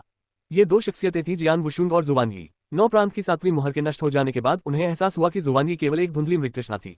वुश, जुआन यी जियान वुशुन की ओर आगे बढ़े। छोटा, जुआन यी गर्मजोशी से मुस्कुराया। जियान वुशुन मुश्किल से अपनी आंखें खोल पा रहा था। उसकी चेतना लुप्त होती जा रही थी। जुआन यी ने थोड़ा सा मुंह सिकोड़ा। उसने अपनी हथेली आगे बढ़ाकर जियान वुशुन के माथे की ओर इशारा किया।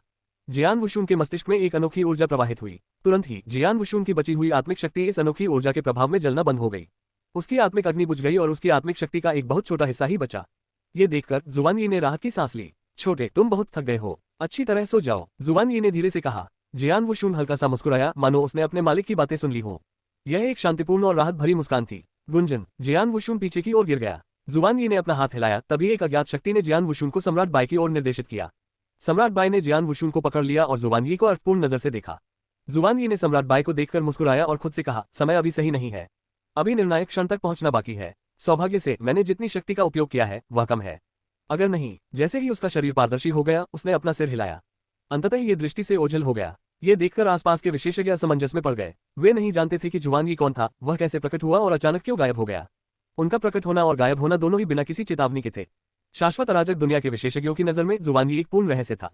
सम्राट 13 संभवतः एकमात्र व्यक्ति थे जिनके पास इस रहस्य का उत्तर था। वूश, ऊपर आसमान में सुंदर पिक्चर स्क्रॉल वर्ल्ड गायब हो गया और वह एक स्क्रॉल में बदल गया तथा धरती की ओर गिर गया। एक व्यक्ति प्रकट हुआ और उसने माउंटेन रिवर मानचित्र पकड़ लिया। यह व्यक्ति सम्राट 13 था। इसके बाद सम्राट 13 सम्राट बाई के सामने उपस्थित हुए। वह कैसा है? सम्राट 13 ने जियान वुशुन के निश्चल शरीर को देखा और पूछा। वह बहुत बुरी हालत में है। भले ही उसका दिव्य शरीर सुरक्षित है, लेकिन उसने अपनी आत्मा शक्ति का बहुत ज्यादा इस्तेमाल कर लिया है और अब बहुत कम बची है। उसे गहरी नींद में सो जाना चाहिए, सम्राट बाई ने गंभीर स्वर में कहा। यह घटना केवल प्राचीन काल में ही घटित होनी चाहिए थी। प्राचीन काल के कुछ विशेषज्ञों के पास शक्तिशाली आत्मिक आक्रमणों पर नियंत्रण और प्रयोग की क्षमता थी, जिनसे आत्मा को गंभीर रूप से घायल किया जा सकता था।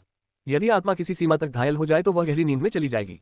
इस नींद से जागना बहुत कठिन था। भले ही वह गहरी नींद में सो गया, लेकिन कम से कम उसकी जान बच गई।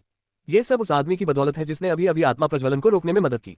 अगर नहीं तो, सम्राट बाई ने कहा। आसपास के अनंत अराजक दुनिया के विशेषज्ञों ने जब सम्राट बाई की बात सुनी तो वे चौंक गए। उनके अनुसार एक बार जब आप आत्मा प्रज्वलन करते हैं तो आप विनाश के लिए किस्मत में होते हैं। इसे रोकने का कोई तरीका नहीं था। हालांकि उस आदमी ने अभी अभी जियान वुशुन की आत्मा को जलाने से रोकने और उसकी आत्मा के एक हिस्से की रक्षा करने में कामयाबी हासिल की थी। ये कितना अविश्वसनीय था। सम्राट 13 ने माउंटेन रिवर मानचित्र और एक ट्रांसमिशन टोकन को फेंकने से पहले जियान वुशुन को देखा। यह उसका ट्रांसमिशन टोकन है। इसके अलावा यह मेरा ट्रांसमिशन टोकन है। जब वह अपनी गहरी नींद से जाग जाए तो उससे मुझे संदेश भेजने के लिए कहना, सम्राट 13 ने ठंडे स्वर में कहा। सम्राट बाई को दोनों वस्तुएं मिल गईं। चूंकि जियान वुशुन गहरी नींद में था, इसलिए उसने इन वस्तुओं को पहले सुरक्षित रख लिया। इसके अलावा ये वही है जो मैंने वादा किया था। सम्राट 13 ने उसे एक जेड बांस की पट्टी फेंकी। सम्राट बाई ने उसे पकड़ लिया और एक नजर देखा। उसकी आंखें आश्चर्य से चमक उठी। जेड बांस की पट्टी में एक गुप्त कौशल उकेरा गया था। यह उन गुप्त कौशलों में से एक का पूर्ण संस्करण था जिसे वह वर्तमान में विकसित कर रहा था। स्टार वंश में वापस सम्राट 13 ने देखा था कि सम्राट बाई एक अधूरे गुप्त कौशल की खेती कर रहा था। उसने सम्राट बाई से कहा था कि अगर सम्राट बाई कुछ समय के लिए जियान वुशुन की देखभाल कर सके तो वह उसे गुप्त कौशल का पूरा संस्करण देगा। धन्यवाद। सम्राट बाई ने सम्राट 13 को धन्यवाद दिया। सम्राट 13 ने जाने से पहले सम्राट बाई को उदासीनता से देखा। सम्राट 13 के चले जाने के बाद अनंत अराजक दुनिया के विशेषज्ञों ने सम्राट बाई को घेर लिया। हर कोई जियान वुशुन को देख रहा था। तलवार सम्राट, प्राचीन देव सम्राट का क्या हुआ? राजा चेनजिंग, अबिस्मल सेंट मास्टर और ब्लैक ड्रैगन सम्राट जैसे लोग बेहद चिंतित थे। यह विशेष रूप से ब्लैक ड्रैगन सम्राट के लिए मामला था, क्योंकि जियान वुशुन के लिए उसकी भावनाएं कभी नहीं बदली थी। सब शांत हो जाओ। जियान वुशुन की आत्मा घायल हो गई थी और वह गहरी नींद में चला गया। जब तक पर्याप्त खजाने हैं वह ठीक हो सकता है। ये बस समय की बात है, सम्राट बाई ने कहा। यह सुनकर सभी ने राहत की सांस ली। पूर्वज तियानचेन ने कहा, सम्राट बाई होलोकॉस्ट संप्रदाय के स्वामी बच गए। सम्राट बाई ने अपनी भुहें उठाई और उस स्थान की ओर देखा जहां वह थी। वह सुंदर आकृति जो वहां खड़ी थी गायब हो गई। उसे जाने दो, वह पहले युग की होनी चाहिए। अब जबकि 3 सम्राटों की दुनिया के गुट नष्ट हो चुके हैं, मुझे संदेह है कि वह हमारे लिए कोई परेशानी खड़ी कर सकती है, सम्राट बाई ने कहा। तियानचेन, इस लड़ाई में हमें क्या नुकसान हुआ? आधे से ज्यादा लोग या तो गंभीर रूप से घायल हो गए या मर गए। हमारे साथ महान सम्राट युद्ध में मारे गए। वे हैं पर्पल मून सम्राट मास्टर वू, यानजुन, राजा झानकैंग। पूर्वज तियानचेन ने 7 नाम पढ़े। ये वे 7 सम्राट थे जो इस युद्ध में मारे गए थे। इसके अलावा कई सर देवता और सम्राट देवता भी मारे गए थे। कुल मरने वालों की संख्या 2000 से ज्यादा थी। ये सुनकर उपस्थित विशेषज्ञ चुप हो गए। सम्राट बाई ने गहरी सांस ली और कहा, वे शाश्वत अराजक दुनिया के नायक हैं। हाँ हीरो, उन्होंने अनंत अराजक दुनिया के लिए अपने जीवन का बलिदान दिया। उनके बलिदान के बिना शाश्वत अराजक विश्व अब अस्तित्व में नहीं होता। आसपास मौजूद विशेषज्ञों ने सहमति में अपना सिर हिलाया। भले ही इस लड़ाई के दौरान हमें भारी नुकसान उठाना पड़ा, हम जीत गए। शाश्वत अराजक दुनिया हंसी। ये सुनकर नीचे बैठे विशेषज्ञ एक क्षण के लिए स्तब्ध रह गए, फिर वे मुस्कुराने लगे। विजय, वे विजयी हुए। 3 सम्राटों की दुनिया के सभी विशेषज्ञ मर चुके थे। 3 सम्राटों की दुनिया बिखर चुकी थी और अब वह शाश्वत अराजक दुनिया के लिए कोई खतरा नहीं थी। होलोकॉस्ट संप्रदाय और एचेरॉन पैलेस 2 ऐसे खतरे थे जो अंधेरे में छिपे हुए थे। अब ये दोनों खतरे खत्म हो गए हैं। चलो चले, चलो घर चले। युद्ध के मैदान को साफ करने और घर के लिए रवाना होने से पहले सभी ने कुछ देर तक चर्चा की। शाश्वत अराजक दुनिया। युद्ध का अंतिम चरण शुरू होने के बाद शाश्वत अराजक विश्व विनाश के कगार पर था। अनंत अराजक विश्व में बचे हुए असंख्य साधक और मनुष्य अस्थिर और चिंतित थे। सेना के वापस लौटने के बाद जीत की खबर जंगल में आग की तरह फैल गई। विजय, इस युद्ध में अनंत अराजक विश्व को भारी कीमत चुकानी पड़ी, लेकिन अंततः उन्होंने अंतिम विजय हासिल कर ली। खबर फैलने के बाद संपूर्ण शाश्वत अराजक विश्व आनंद में जश्न मना रहा था। बहुत से लोग जो चिंता से परेशान थे, उन्होंने अंततः राहत की सांस ली। वुशुन शहर के भीतर ग्रीन फायरवर्ल्ड। वुशुन, भाई, जियान नानटियन, वांग युआन, सुरो और कई अन्य लोग कमजोर जियान वुशुन को देखकर चिंतित हो गए। इस युद्ध में भाग लेने वाले विशेषज्ञ मुख्य रूप से अनंत अराजक दुनिया से थे, क्योंकि ग्रीन फायर वर्ल्ड में केवल एक सर्वशक्तिमान जियान नंटियन था।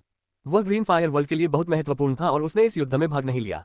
सम्राट बाय, जियान वुशुन कैसा है? वांग युआन ने उत्सुकता से पूछा। सम्राट बाय ने कहा, उसकी आत्मा गहरी नींद में चली गई है। उसकी हालत बहुत खराब है, लेकिन उसकी जान को कोई खतरा नहीं है। उसकी आत्मा गहरी नींद में सो गई। वांग युआन ने भौहें सिकोड़ी। वह ग्रीन फायर वर्ल्ड में सबसे शक्तिशाली कीमियागर था। उसका मानक अनंत अराजक दुनिया के भीतर भी शीर्ष स्तर का माना जाता था। वह इस क्षेत्र में अच्छी तरह से पारंगत थे। हालांकि जब किसी की आत्मा गंभीर रूप से घायल हो जाती है तभी वह गहरी नींद में सो जाता है। वांग युआन ने कहा, भले ही उसकी जान को कोई खतरा नहीं है, लेकिन अगर जियान वुशुन को जल्दी नहीं जगाया गया तो वह जीवन भर नींद में सो सकता है। प्राचीन काल के कई विशेषज्ञों के लिए भी यही बात लागू थी। प्राचीन काल में कुछ विशेषज्ञों की आत्माएं बुरी तरह से घायल हो गई थीं। उनमें से कई गहरी नींद में सो गए थे और जाग नहीं पाए। कोई चिंता नहीं, मैंने अपने आदमियों को जरूरी सामग्री तैयार करने का आदेश दिया है। मैंने तायन सोल रिजरेक्शन फॉर्मेशन तैयार करने के लिए सेंचुरी अलायंस से कुछ मास्टर्स की जानकारी भी मंगवाई है। ग्रीन फायर वर्ल्ड में स्वर्ग और पृथ्वी का आध्यात्मिक प्रभाव प्रचुर मात्रा में है। यहाँ तायन सोल रिजरेक्शन फॉर्मेशन को रखना सबसे उपयुक्त है। जब तक जियान वुशुन फॉर्मेशन के भीतर रहता है तब तक उसकी रिकवरी तेजी से होनी चाहिए, सम्राट बाय ने कहा। सम्राट बाय ने इसे बहुत सरल बना दिया। वास्तविकता में भले ही ताई यंग आत्मा पुनरुत्थान संरचना और आध्यात्मिक पूल दोनों ही व्यक्ति की आत्मा शक्ति की पुनर्प्राप्ति में बेहद सहायक थे, लेकिन इसे स्थापित करना आसान नहीं था। ताई यंग आत्मा पुनरुत्थान संरचना प्राचीन अतीत से उत्पन्न हुई है। इस फॉर्मेशन को बनाने के लिए कम से कम 10 मास्टर्स ऑफ फॉर्मेशन की जरूरत थी। इसके अलावा इस फॉर्मेशन को चालू रखने के लिए बड़ी मात्रा में संसाधनों की जरूरत थी। ये संसाधन विशेष शक्ति पत्थरों के रूप में आ सकते हैं। हालांकि जब तक कि शक्ति पत्थर सर्वोच्च सम्राट पत्थर जैसा न हो, तब तक संरचना को चालू रखने के लिए इन विशेष शक्ति पत्थरों की एक बड़ी मात्रा की आवश्यकता होगी। अभयारण्य गठबंधन इतनी लागत वहन नहीं कर सकता था, इसलिए सम्राट बाय ने लगभग 200 सर्वशक्तिमानों को वुशुन शहर में रहने का आदेश दिया। वे तायंग आत्मा पुनरुत्थान संरचना को चालू रखने के लिए दिव्य शक्ति प्रदान करेंगे। जहां तक आध्यात्मिक कुंड का प्रश्न है तो ये सामान्य बात लगती है। हालांकि आध्यात्मिक पूल को जियान वुशुन के लिए उपयोगी बनाने के लिए बड़ी मात्रा में खजाने और संसाधनों की आवश्यकता थी। हालांकि यह राशि स्वर्ग मरम्मत महल को खोलने के लिए आवश्यक राशि से बहुत कम थी। अभयारण्य गठबंधन की वर्तमान क्षमता के अनुसार इन संसाधनों को तैयार करने के लिए समय की आवश्यकता थी। इसकी लागत बहुत अधिक थी और प्रक्रिया अत्यंत जटिल थी। इससे कोई फर्क नहीं पड़ता, क्योंकि सम्राट बाय या कोई अन्य सर्वशक्तिमान व्यक्ति प्रयास करने के लिए तैयार नहीं थे। जिस व्यक्ति को इसकी जरूरत थी वह जियान वुशुन था। इस युद्ध में वह व्यक्ति जिसका उन पर सबसे अधिक ऋण था। जियान वुशुन ने रक्त सम्राट को मारने के लिए अपना सब कुछ, यहाँ तक कि अपनी जान भी जोखिम में डाल दी थी। जब तक उसके ठीक होने की थोड़ी सी भी उम्मीद रहेगी, वे अपना सर्वश्रेष्ठ प्रयास करेंगे। तायंग आत्मा पुनरुत्थान संरचना और आध्यात्मिक कुंड के अलावा हमें कुछ अमृत तैयार करना चाहिए जो आत्मा शक्ति की वसूली में मदद करता है। हालांकि ऐसे अमृत दुर्लभ हैं और बनाना बेहद मुश्किल है। हमें तैयारी करने की जरूरत है, सम्राट बाय ने कहा। वांग युआन ने कहा, मेरे पास अमृत है जो आत्मिक शक्ति को पुनः प्राप्त करने में मदद करता है। हम किस तरह का अमृत? सम्राट बाय ने आश्चर्य से वांग युआन को देखा। बर्फ आत्मा अमृत, वांग युआन ने कहा। सम्राट बाय ने अपनी भौहें उठाई। बर्फ आत्मा अमृत सबसे अधिक शक्तिशाली अमृतों में से एक था। यह अमृत मूलतः अनंत अराजक दुनिया में विलुप्त हो चुका था। कोई भी इसे बना नहीं सकता था। यह साधारण सा दिखने वाला मोटा आदमी बर्फ आत्मा अमृत बना सकता है। सम्राट बाय ने पूछा, अब आपके पास कितने बर्फ आत्मा अमृत हैं? अभी तक मेरे पास केवल 3 है। वांग युआन ने एक छोटी बोतल निकाली जिसमें 3 क्रिस्टल स्पष्ट अमृत थे। अमृत को देखने और उसकी खुशबू सूंघने के बाद सम्राट बाय को यकीन हो गया कि यह एक अत्यंत शुद्ध बर्फ आत्मा अमृत था। 3 बहुत कम है, सम्राट बाय ने भौहें सिकुड़ते हुए कहा। बहुत छोटी, ये ठीक है। जब तक मेरे पास पर्याप्त सामग्री है मैं इनमें से और भी बना सकता हूँ, वांग युआन ने कहा। आप बर्फ आत्मा अमृत बना सकते हैं? सम्राट बाय विश्वास में था। अनंत अराजक दुनिया में कोई भी कीमियागर मास्टर बर्फ आत्मा अमृत नहीं बना सकता है, लेकिन यह मोटा आदमी कर सकता है। सम्राट बाय को शायद इस बारे में पता न हो। वांग युआन वुशुन का भाई है। उसके पास दिव्य अमृत होने की अनूठी संरचना है। उसे ग्रीन फायर वर्ल्ड के आसपास के प्राचीन युद्ध क्षेत्र में एक अवसर मिला और उसने प्राचीन अतीत में मौजूद अमृत बनाने की कई तकनीकों में महारत हासिल की। वास्तव में एक कीमियागर के रूप में उसके पास अविश्वसनीय कौशल है, जियान नानटियन ने कहा। दिव्य अमृत एक अद्वितीय संविधान था जिसे पाने का सपना हर कीमियागर मास्टर देखता था। इसके अलावा उन्हें प्राचीन अतीत से एक अवसर प्राप्त हुआ था। सम्राट बाय ने वांग युआन को एक अलग नजर से देखा। वह जानता था कि भले ही यह छोटा मोटा आदमी एकमात्र अराजक वास्तविक भगवान था, लेकिन अनंत अराजक दुनिया का हर प्रमुख गुट उसे अपने गुट में शामिल करने के लिए मर मिटेगा। अभयारण्य गठबंधन के लिए भी यही बात थी। मैं अपने आदमियों से आइस सोल एलिक्सिर बनाने के लिए जरूरी सामग्री तैयार करने को कहूंगा। मैं एलिक्सिर बनाने का काम आप पर छोड़ता हूँ। मुझे उम्मीद है कि आप हर दशक में कम से कम एक एलिक्सिर बना पाएंगे, सम्राट बाय ने कहा। हर 10 साल में एक। वांग युआन दंग रह गया। बर्फ आत्मा अमृत प्राचीन अतीत से एक उच्च ग्रेड अमृत था। यह उसके लिए भी आसान नहीं था। अगर उसे हर 10 साल में एक बनाना होता, क्या कोई समस्या है? सम्राट बाय ने पूछा। कोई समस्या नहीं, अपने भाई के लिए मैं इसे पूरा करूंगा, भले ही उसे हर साल इसकी जरूरत पड़े। ज्यादा से ज्यादा आज से मैं न तो कुछ खाऊंगा और न ही पीऊंगा, बस अपना सारा समय अमृत बनाने में बिताऊंगा जब तक कि वुशुन जाग न जाए, वांग युआन ने सिर हिलाते हुए कहा। यह सुनकर सम्राट बाय ने धीरे से अपना सिर हिलाया। जल्द ही संपूर्ण अभयारण्य गठबंधन ने काम करना शुरू कर दिया। उन्होंने बाकी सब कुछ नजरअंदाज कर दिया और तायंग आत्मा पुनरुत्थान संरचना और आध्यात्मिक पूल की बुनियादी संरचना बनाने में कामयाब रहे। वांग युआन ने अमृत बनाना शुरू कर दिया। इस बार वह अपने जन्म के बाद से अब तक एक ही काम पर सबसे ज्यादा समय बिताने वाला था। अभयारण्य गठबंधन, ग्रीन फायर वर्ल्ड और जियान वुशुन के परिवार और दोस्तों ने ये सुनिश्चित करने के लिए अपना सर्वश्रेष्ठ दिया कि गठन और आध्यात्मिक पूल सुचारू रूप से चल रहे थे। हर कोई जियान वुशुन के लिए अपना सब कुछ दे रहा था। इस बीच जियान वुशुन आध्यात्मिक कुंड के बीच में शांति से गहरी नींद में लेटा हुआ था। जबकि जियान वुशुन गहरी नींद में था, कहीं अनंत अराजक दुनिया में एक अंतहीन और अंधेरे शून्य में वूश एक सुंदर आकृति कहीं भागती हुई जा रही थी। उसका फिगर बहुत अच्छा था। उसने घूंघट पहना हुआ था और ऐसा लग रहा था जैसे वह कोई परी हो। वह आगे बढ़ी। अचानक वो वहीं रुक गई। क्या? लेन रुक्स्यू ने अपना सिर उठाया और अपनी खूबसूरत आइरिस की ओर देखा। वहां एक सफेद लबादा पहने एक आदमी खड़ा था। लबादा ऐसा लग रहा था जैसे बर्फ से बना हो। वह सुंदर और ठंडा था, फिर भी घमंडी था। वह हवा में खड़ा था, कोई आभा नहीं बिखेर रहा था। ऐसा लग रहा था जैसे वह हवा से बना हो। सम्राट 13। लेन रुक्स्यू ने उस आदमी को देखा और अपने जबड़े भींच लिए। ब्लड एम्परर सेंचुरी ग्राउंड में लड़ाई के दौरान उसने बिल्कुल भी हमला नहीं किया था। जब उसे एहसास हुआ कि ब्लड एम्परर मरने वाला है तो वह तुरंत मुड़ गई और भाग गई। वह अनंत अराजक दुनिया के विशेषज्ञों से बहुत दूर थी। वह तुरंत चली गई थी और कोई भी उसे पकड़ नहीं सका। हालांकि 3 सम्राटों की दुनिया छोड़ने के कुछ ही समय बाद सम्राट 13 उसके सामने प्रकट हुए। एक गहरी सांस लेने के बाद लेन रुक्स्यू ने एक विनम्र नजर डाली। नमस्कार सम्राट 13, मैं लेन रुक्स्यू हूँ। सम्राट 13 ने बिना कुछ कहे लेन रुक्स्यू को ठंडे भाव से देखा। लेन रुक्स्यू घबरा गया। वह सम्राट 13 से भयभीत थी। वह अपनी शक्ति से स्वर्ग और पृथ्वी के प्रतिबंधों को हिलाने और अर्धचरण दिव्य दानव क्षेत्र तक पहुंचने में कामयाब रहा था। प्राचीन काल में वह और भी अधिक शक्तिशाली था। वह पवित्र भूमि के स्वामी को अकेले ही हरा सकता था और लेन रुक्स्यू का समर्थन करने वाले प्राणी के खिलाफ भी जा सकता था। यदि सम्राट 13 उसे मारना चाहते तो वह कुछ नहीं कर सकती थी। मृतकों के अनुसार सम्राट 13 कभी किसी कमजोर व्यक्ति को नहीं मारेंगे। उनके लिए मैं सिर्फ एक तुच्छ व्यक्ति हूं जो इस उम्र में पैदा हुआ हूं। वह मुझे नहीं मारेंगे। इसके अलावा वह जियान वुशुन के पक्ष में था और उसने जरूरत के समय जियान वुशुन की मदद की। अपने शरीर के भीतर मैंने उस महिला की चेतना को दबा दिया। अगर उसने वाकई कुछ भी अजीब करने की कोशिश की तो मैं उसके साथ आत्महत्या कर सकता था। अगर ऐसा हुआ तो वह जियान वुशुन का सामना नहीं कर पाएगा। लेन रुक्स्यू ने शांत होते हुए मन ही मन सोचा। उसे विश्वास था कि सम्राट 13 उसे नहीं मारेंगे। अचानक सम्राट 13, जो वहां शांतिपूर्वक खड़े थे, ने अपना दाहिना हाथ उठाया और उसकी ओर इशारा किया। ये कार्रवाई बहुत ही सामान्य लग रही थी। हालांकि जब अंतरिक्ष फटा तो धरती और आसमान हिल गए। स्वर्ग और पृथ्वी में बहुत बड़ा दोष प्रकट हुआ। ये दोष भयावह गति से बढ़ता रहा। 1000 फीट, 10,000 फीट, 1,00,000 फीट, 1,000,000 फीट। ये दरार उसकी ओर तेजी से बढ़ी। अरे नहीं! लेन रुक्स्यू का चेहरा पीला पड़ गया। ठीक जब उसने सोचा कि सम्राट 13 ने उसे मारने की कोशिश में कुछ भी अजीब नहीं किया होगा तो उसने हमला कर दिया। तुरंत ही लेन रुक्स्यू एक अनोखी आभा बिखेरने लगा। यह आभा तीसरे चरण के महान सम्राट के शक्ति स्तर पर थी। उसके गहरे काले बाल सफेद हो गए और उसकी पुतलियां सफेद हो गईं। जब लेन रुक्स्यू सम्राट 13 से तलवार हटाने वाला था तो विशाल दरार गायब हो गई।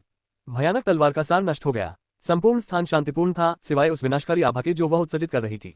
सम्राट 13 आश्चर्यचकित होकर वहीं खड़े रहे। लेन रुक्स्यू ने भ्रमित होकर सम्राट 13 को देखा। सम्राट 13 उसे मारने की कोशिश नहीं कर रहा था। वह तलवार लेन रुक्स्यू का परीक्षण करने के लिए थी। क्यों? सफेद बाल, ग्रे आइरिस, भाग्य संविधान। कोई आश्चर्य नहीं, आप इतने कम समय में इस मुकाम तक पहुंच पाए हैं। इसका एकमात्र कारण वह व्यक्ति है जो आपकी मदद कर रहा है।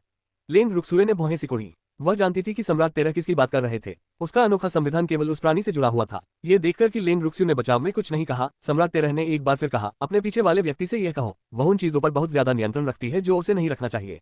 अगर वह समय रहते नहीं रुकी तो मैं उसे किसी न किसी तरह से रोक दूंगा। सम्राट 13वें ने मुड़कर प्रस्थान किया। लेन रुक्स्यू ने सम्राट 13 की पीठ को ठंडी निगाहों से देखा।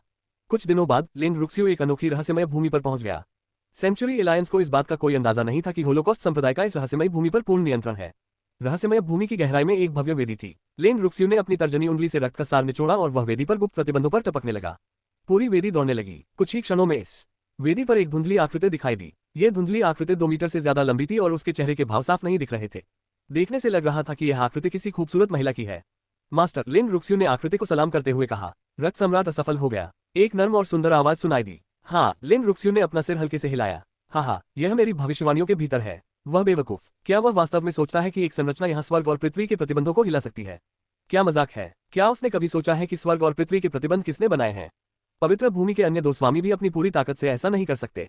वह कौन है जो कोशिश करे? धुंधली आकृति ने मजाक उड़ाया। धुंधली आकृति रक्त सम्राट की ओर देख रही थी। ये सिर्फ रक्त सम्राट की कमजोर युद्ध शक्ति के कारण नहीं था। इससे भी महत्वपूर्ण बात यह थी कि यह इसलिए था क्योंकि वह घमंडी था। वह प्रतिबंधों की असली ताकत नहीं जानता था। गुरुजी, युद्ध के दौरान सम्राट 13 वहां थे, लेन रुक्स्यू ने आगे कहा। सम्राट 13, धुंधली आकृति ने गहरी आवाज में कहा, क्योंकि उसने इसे अधिक गंभीरता से लिया। वह एकमात्र रक्त सम्राट की परवाह नहीं करती थी। हालांकि जब बात सम्राट 13 की आई तो मामला अलग था। क्या सम्राट 13 जाग गए हैं? ऐसा लग रहा है कि स्वर्ग और पृथ्वी पर सोए हुए वे विशेषज्ञ अब जागने वाले हैं। धुंधली आकृति ने आह भरी। गुरु, सम्राट 13 आए और मुझे अकेला पाया। वह आपके अस्तित्व के बारे में जानता है। उसने मुझे आपको एक संदेश देने के लिए कहा, लेन रुक्स्यू ने कहा। बोलो, धुंधली आकृति ने कहा। वह चाहता है कि मैं तुम्हें बताऊं कि तुम कुछ चीजों पर बहुत ज्यादा नियंत्रण कर रही हो जो तुम्हें नहीं करना चाहिए। अगर तुम नहीं रुकोगी तो वह किसी न किसी तरह से ऐसा करेगा, लेन रुक्स्यू ने कहा। उसकी यह मजाल। धुंधली आकृति तुरंत क्रोधित हो गई। यहाँ तक कि 7 सितारा काले संप्रदाय के बूढ़े मालिक भी मुझसे ऐसा कहने की हिम्मत नहीं कर सकते। सम्राट 13, तुम में हिम्मत है। वह कौन है ऐसा कहने वाला? लेन रुक्स्यू वही चुपचाप खड़ा होकर सुन रहा था। यद्यपि वह धुंधली आकृति क्रोधित थी, फिर भी वह कुछ नहीं कर सकती थी। धुंधली आकृति ने उसके दाहिने हाथ की ओर देखा। अगर उसका असली शरीर वहां होता और उसने अपनी आस्तीन ऊपर उठाई होती तो तलवार का एक स्पष्ट निशान दिखाई देता। हालांकि निशान बड़ा नहीं था, लेकिन यह उसके जीवन में सबसे बड़ी शर्मिंदगी का प्रतिनिधित्व करता था। यही कारण था कि उसने तलवार का निशान अपनी बांह पर बरकरार रखा था और उसे ठीक नहीं होने दिया था। सम्राट 13 वह व्यक्ति था जिसने वहां तलवार का निशान छोड़ा था। सम्राट 13, आपको भाग्यशाली महसूस करना चाहिए कि स्वर्ग और पृथ्वी के प्रतिबंध वहां बहुत शक्तिशाली हैं। मैं व्यक्तिगत रूप से वहां नहीं जा सकता। यदि नहीं तो मैं व्यक्तिगत रूप से आपको टुकड़े टुकड़े कर दूंगा। धुंधली आकृति ने चिल्लाते हुए कहा, इससे पहले कि वह लेन रुक्स्यू की ओर देखती। शिष्य, ये बात उनसे कहो जो जागने वाले हैं। 30,000 साल बाद स्वर्ग का क्षितिज, यही उनका एकमात्र मौका है। 30,000 साल बाद स्वर्ग का क्षितिज, यही उनका एकमात्र मौका है। जैसे ही धुंधली आकृति ने ये शब्द कहे, वह आकृति वेदी से गायब हो गई। लेन रुक्सू वहीं खड़ी थी, उत्साहित। धुंधली आकृति की बातें सुनने के बाद उसने मन ही मन सोचा, 30,000 साल, क्या आखिरकार वह समय आ गया है? हाँ, इन बूढ़े राक्षसों ने अनंत काल से इसका इंतजार किया है। जाने से पहले वह डरावनी मुस्कान के साथ मुस्कुराए। अनंत अराजक दुनिया में कई खतरनाक स्थान थे। सबसे खतरनाक निस्संदेह 8 मांदे थी। हालांकि 8 खोए बेहद खतरनाक थी, लेकिन उनमें कई अवसर थे। 8 खोए विशेषज्ञों के लिए सबसे अच्छी जगहों में से एक थी। प्राचीन अतीत के युद्ध क्षेत्र के प्रकट होने के बाद अनंत अराजक दुनिया के कई विशेषज्ञ प्राचीन रहस्य भूमि या ग्रीन फायर वर्ल्ड के आसपास के युद्ध क्षेत्र में जाने के लिए चले गए। 8 मांदों की उपेक्षा की गई। केवल कुछ वास्तविक देवता जो प्राचीन युद्ध क्षेत्र में प्रवेश नहीं कर सकते थे, उन्होंने ही 8 गुफाओं में प्रवेश करने का विकल्प चुना। 8 खोहों में से छठी खोह, छठी मंजिल सबसे बदनाम जगहों में से एक थी। सर भगवान के दायरे से ऊपर के कई विशेषज्ञ भी वहां जाने की हिम्मत नहीं जुटा पाते थे। बौद्ध दानव सागर सबसे कुख्यात स्थानों में से एक था। जब जियान वुशुन को एचरॉन पैलेस द्वारा फंसाया गया था, तब उसने ली चाओ को बचाने के लिए बौद्ध दानव सागर में प्रवेश किया था। वह भाग्यशाली थी क्योंकि उन्हें विशेषज्ञों से मदद मिली और वे बच गए। जो कुछ हुआ उसके बाद जियान वुशुन को पता चला कि वहां प्राचीन काल के 2 विशेषज्ञ निद्रा में रह रहे थे। 2 विशेषज्ञों में से एक 1 स्टार मैन था। दूसरे आदमी के पास एक प्राचीन बार ड्रैगन था और उसने जियान वुशुन को मारने की कोशिश की थी। ये दोनों विशेषज्ञ बौद्ध दानव सागर में रहते थे। इस दिन एक सुंदर आकृति ने बौद्ध दानव सागर में कदम रखा। ये सुंदर आकृति लेन रुक्सू थी। बौद्ध दानव सागर, क्या वह आदमी अभी भी यहाँ सो रहा है? लेन रुक्स्यू ने अंतहीन समुद्र को देखा और खुद से सोचा, जो विशेषज्ञ प्राचीन युद्ध क्षेत्र से बचकर आए थे, वे आमतौर पर प्राचीन युद्ध क्षेत्रों में ही सो जाते थे। उदाहरण के लिए प्राचीन रहस्यमय भूमि। प्राचीन अतीत के कई विशेषज्ञों ने अपनी नींद के लिए उन जगहों को चुना। बेशक कुछ अपवाद भी थे। उस समय युद्ध इतना भयंकर था कि पूरा प्राचीन युद्ध क्षेत्र इस दुनिया भर में फैल गया था। बौद्ध दानव सागर उनमें से एक था। लेन रुक्स्यू ने बिना किसी हिचकिचाहट के बौद्ध दानव सागर की गहराई में जाना जारी रखा। बौद्ध दानव समुद्र बहुत खतरनाक था। हालांकि लेन रुक्सू एक चरण 3 महान सम्राट था। जल्द ही वह समुद्र की गहराई तक पहुंच गया। यहाँ तो काली धुंध छाई हुई थी। काली धुंध में अकल्पनीय संचारक शक्ति थी। बौद्ध दानव सागर के सबसे गहरे भाग में एक महान सम्राट के लिए भी संचारक शक्ति को रोकना मुश्किल होगा।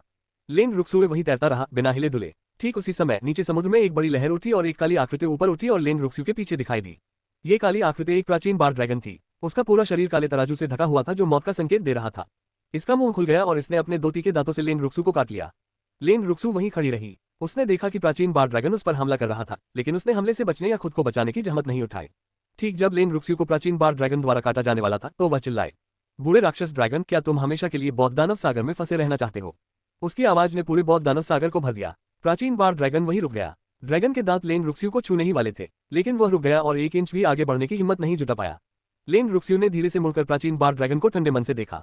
उसकी आंखों में कोई डर नहीं था। प्राचीन बार ड्रैगन बहुत भयंकर और बर्बर था। हालांकि लेन रुक्सू की निगाह में वह पीछे हट गया और अपना मुंह बंद कर लिया। प्राचीन बार ड्रैगन की पीठ पर एक धुंधली आकृति बनी हुई थी। उसके पास काला कवच और अत्यंत हिंसक आभा थी। जब वह लेन रुक्सू को देख रहा था तो उसकी आंखें किसी विषैले सांप की तरह थी। छोटे बच्चे, तुम कौन हो? धुंधली आकृति, जो ओल्ड मॉन्स्टर ड्रैगन थी, ने गहरी आवाज में कहा। लेन रुक्सू ने कोई जवाब नहीं दिया। उसके बाल सफेद हो गए और उसकी पुतलियां तुरंत भूरी हो गईं। विनाश की भयावह आभा चारों ओर फैल गई। सफेद बाल और ग्रे आइरिस, तुम उस व्यक्ति के हो? बूढ़ा राक्षस ड्रैगन चौंक गया। उसका रुख तुरंत युद्ध के लिए बदल गया। मुझे खेद है कि मैंने तुम्हें डरा दिया, छोटी बच्ची, उसने कहा और प्राचीन बार ड्रैगन पर पैर रखा जैसे कि वह उसे दंडित कर रहा था। लेन रुक्सू वहीं ठंडे मन से खड़ा रहा, कुछ भी नहीं बोला। छोटी लड़की, तुम आज उस व्यक्ति के आदेश पर आए हो? बूढ़े राक्षस ड्रैगन ने घबरा कर पूछा। हंफ, मेरे गुरु चाहते हैं कि मैं तुम्हें ये बताऊं, 30,000 साल बाद स्वर्ग का क्षितिज, यह एक और एकमात्र मौका है। अगर तुम इसे चूक गए। लेन रुक्सू ने बड़बड़ाया। वह मुड़ी और चली गई, पूरी तरह से ओल्ड मॉन्स्टर ड्रैगन को अनदेखा करते हुए।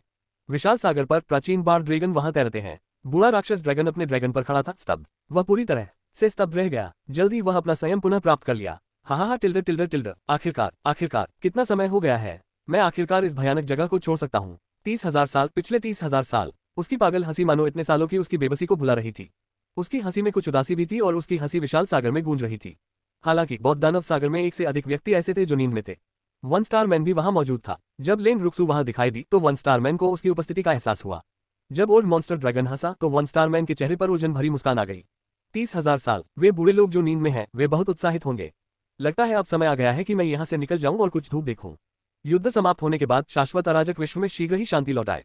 विभिन्न शक्तियां भी शांत हो गईं। उन्होंने अपनी सामान्य दैनिक गतिविधियां जारी रखी। विशेष जनजाति गठबंधन के विशेषज्ञ विशेष जनजाति क्षेत्र में वापस लौट गए और अपनी जनजातियों में वापस चले गए। राजा लुओ यू एकमात्र व्यक्ति था जो वहीं रुक गया और जियान वुशुन के जागने का इंतजार करने लगा। जहां तक ब्लैक ड्रैगन सम्राट की बात है, वह अपने कबीले की नेता थी। हालांकि उसे जियान वुशान से लगाव था, लेकिन वह वहां नहीं रह सकती थी और उसे अपने कबीले के महत्वपूर्ण मामलों को निपटाने के लिए वापस लौटना पड़ा। वह कभी कभार ही उससे मिलने आ सकती थी। यह अफसोस की बात थी कि जियान वुशुन सोया रहा और जागा नहीं। समय उड़ गया। पलक झपकते ही 7000 वर्ष बीत गए। शाश्वत अराजक दुनिया सामान्य हो गई। यहाँ साधकों ने अपना असफल जीवन जारी रखा। वे अवसरों की तलाश में बाहर निकलते रहे, प्रतिस्पर्धा जारी रहने पर दूसरों के साथ लड़ते रहे। ग्रीन फायर वर्ल्ड में वुशुन शहर के भीतर मोटा वांग युआन खुले मैदान के बीच में बैठा और खुशी से शराब पी रहा था। वूश, काले कपड़े पहने एक खूबसूरत लड़की अचानक वांग युआन के पास आ गई। आपकी सफलता पर बधाई सूरो, आप ग्रीन फायर वर्ल्ड की छठी सर्वशक्तिमान हैं। सूरो ने कहा, छठे सर्वशक्तिमान होने पर बधाई देने की क्या बात है।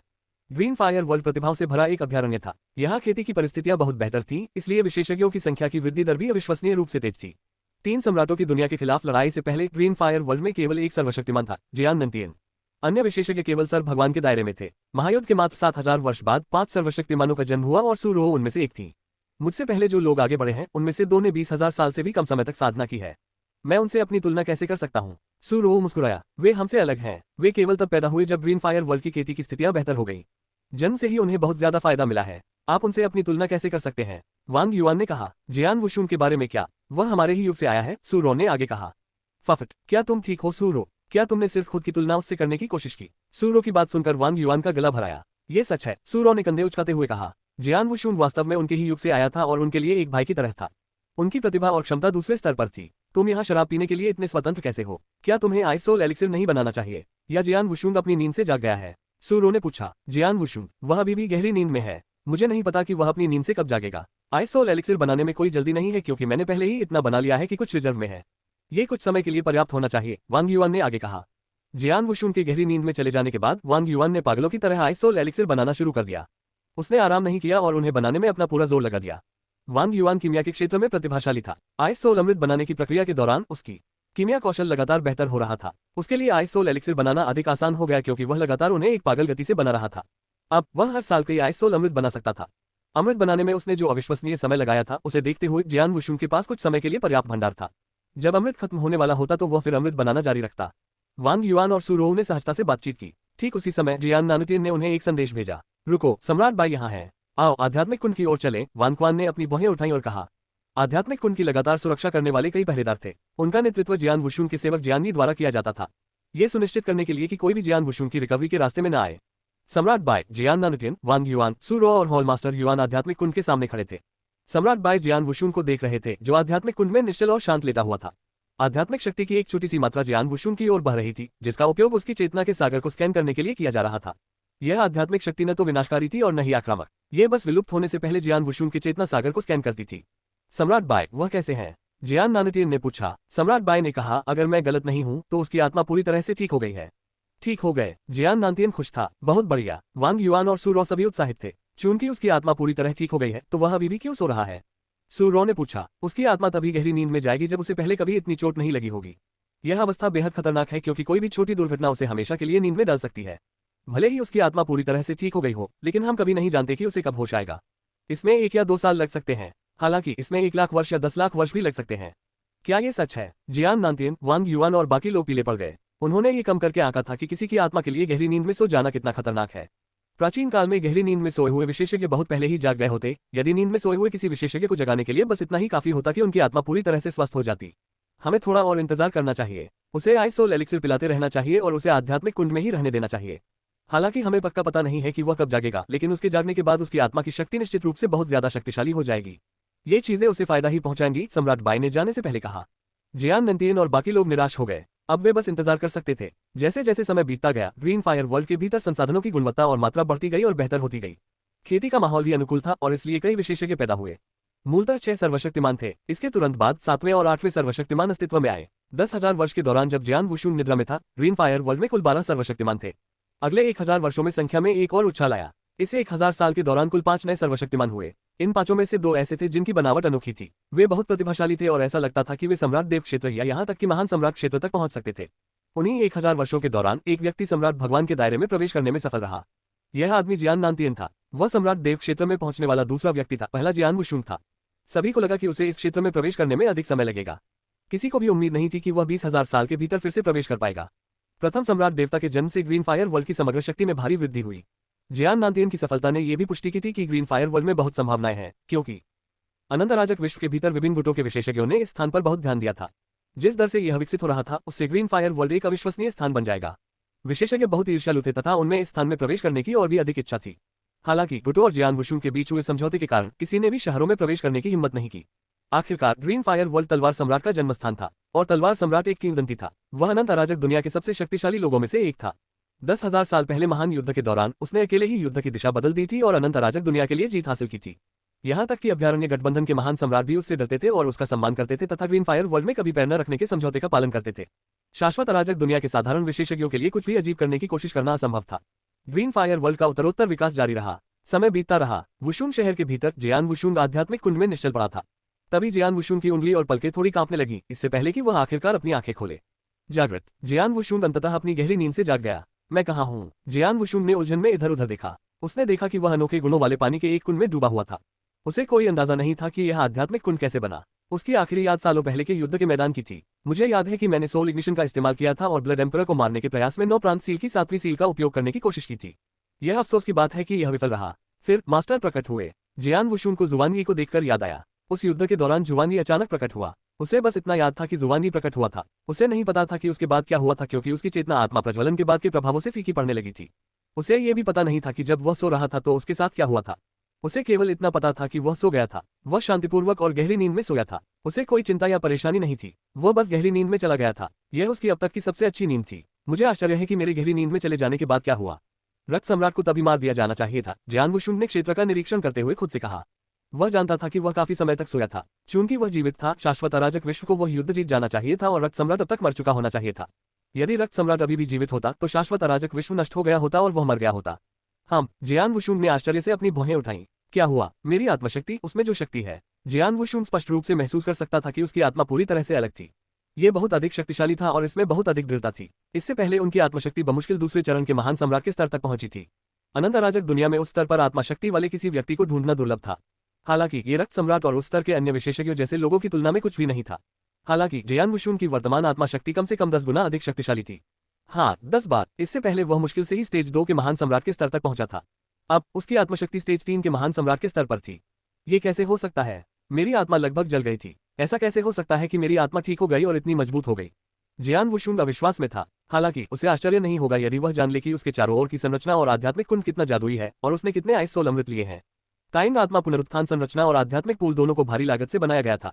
ये लागत जियान वुशुन की कल्पना से कहीं अधिक थी। इन दोनों के साथ मिलकर जियान वुशुन की आत्मा की मरम्मत में मदद करने के बावजूद यह अजीब होता यदि वह ठीक नहीं होता और अधिक मजबूत होकर वापस नहीं आता। सबसे महत्वपूर्ण था बर्फ आत्मा अमृत। इस अमृत का उपयोग प्राचीन काल में विशेषज्ञों द्वारा अपनी आत्मा को मजबूत बनाने के लिए किया जाता था। प्राचीन काल में भी बर्फ आत्मा अमृत दुर्लभ था। इस युग में यह अमृत लगभग विलुप्त हो गया था। इससे व्यक्ति की आत्मा पहले से कहीं अधिक शक्तिशाली बन गई। किसी भी महान सम्राट के लिए एक बर्फ आत्मा अमृत पहले से ही बहुत उपयोगी था। एक सामान्य दिन में अनंत अराजक दुनिया के सर्वशक्तिमान को बर्फ आत्मा अमृत के समान एक अमृत पाने के लिए एक बड़ी कीमत चुकानी पड़ती थी। हालांकि जियान वुशुन का एक अच्छा भाई था, वांग युआन, जिसने उसे बर्फ आत्मा अमृत बनाने में उतनी ही आसानी से मदद की थी जितनी आसानी से वह बीन्स बना सकता था। जियान वुशुन को हर बार एक आइस सोल अमृत खिलाया गया था। इन सभी वर्षों की नींद में उसने कितने आइस सोल अमृत लिए थे? ये संख्या भयावह होगी। यह अजीब बात होती यदि उसकी आत्मिक शक्ति इतनी अधिक न बड़ी होती। उस समय युद्ध के दौरान मेरी आत्मा शक्ति केवल स्टेज 2 के महान सम्राट के स्तर पर थी। हालांकि जब मैंने आत्मा निगलने वाले मोती और 3 दिव्य रोशनी गुप्त कौशल की मदद से आत्मा पर हमला किया तो मैं दानव राजा चेन्यू जैसे स्टेज 3 के महान सम्राट को धमका सकता था। अब जब मेरी आत्मा शक्ति इतनी मजबूत है तो मेरा आत्मा हमला कितना मजबूत होगा।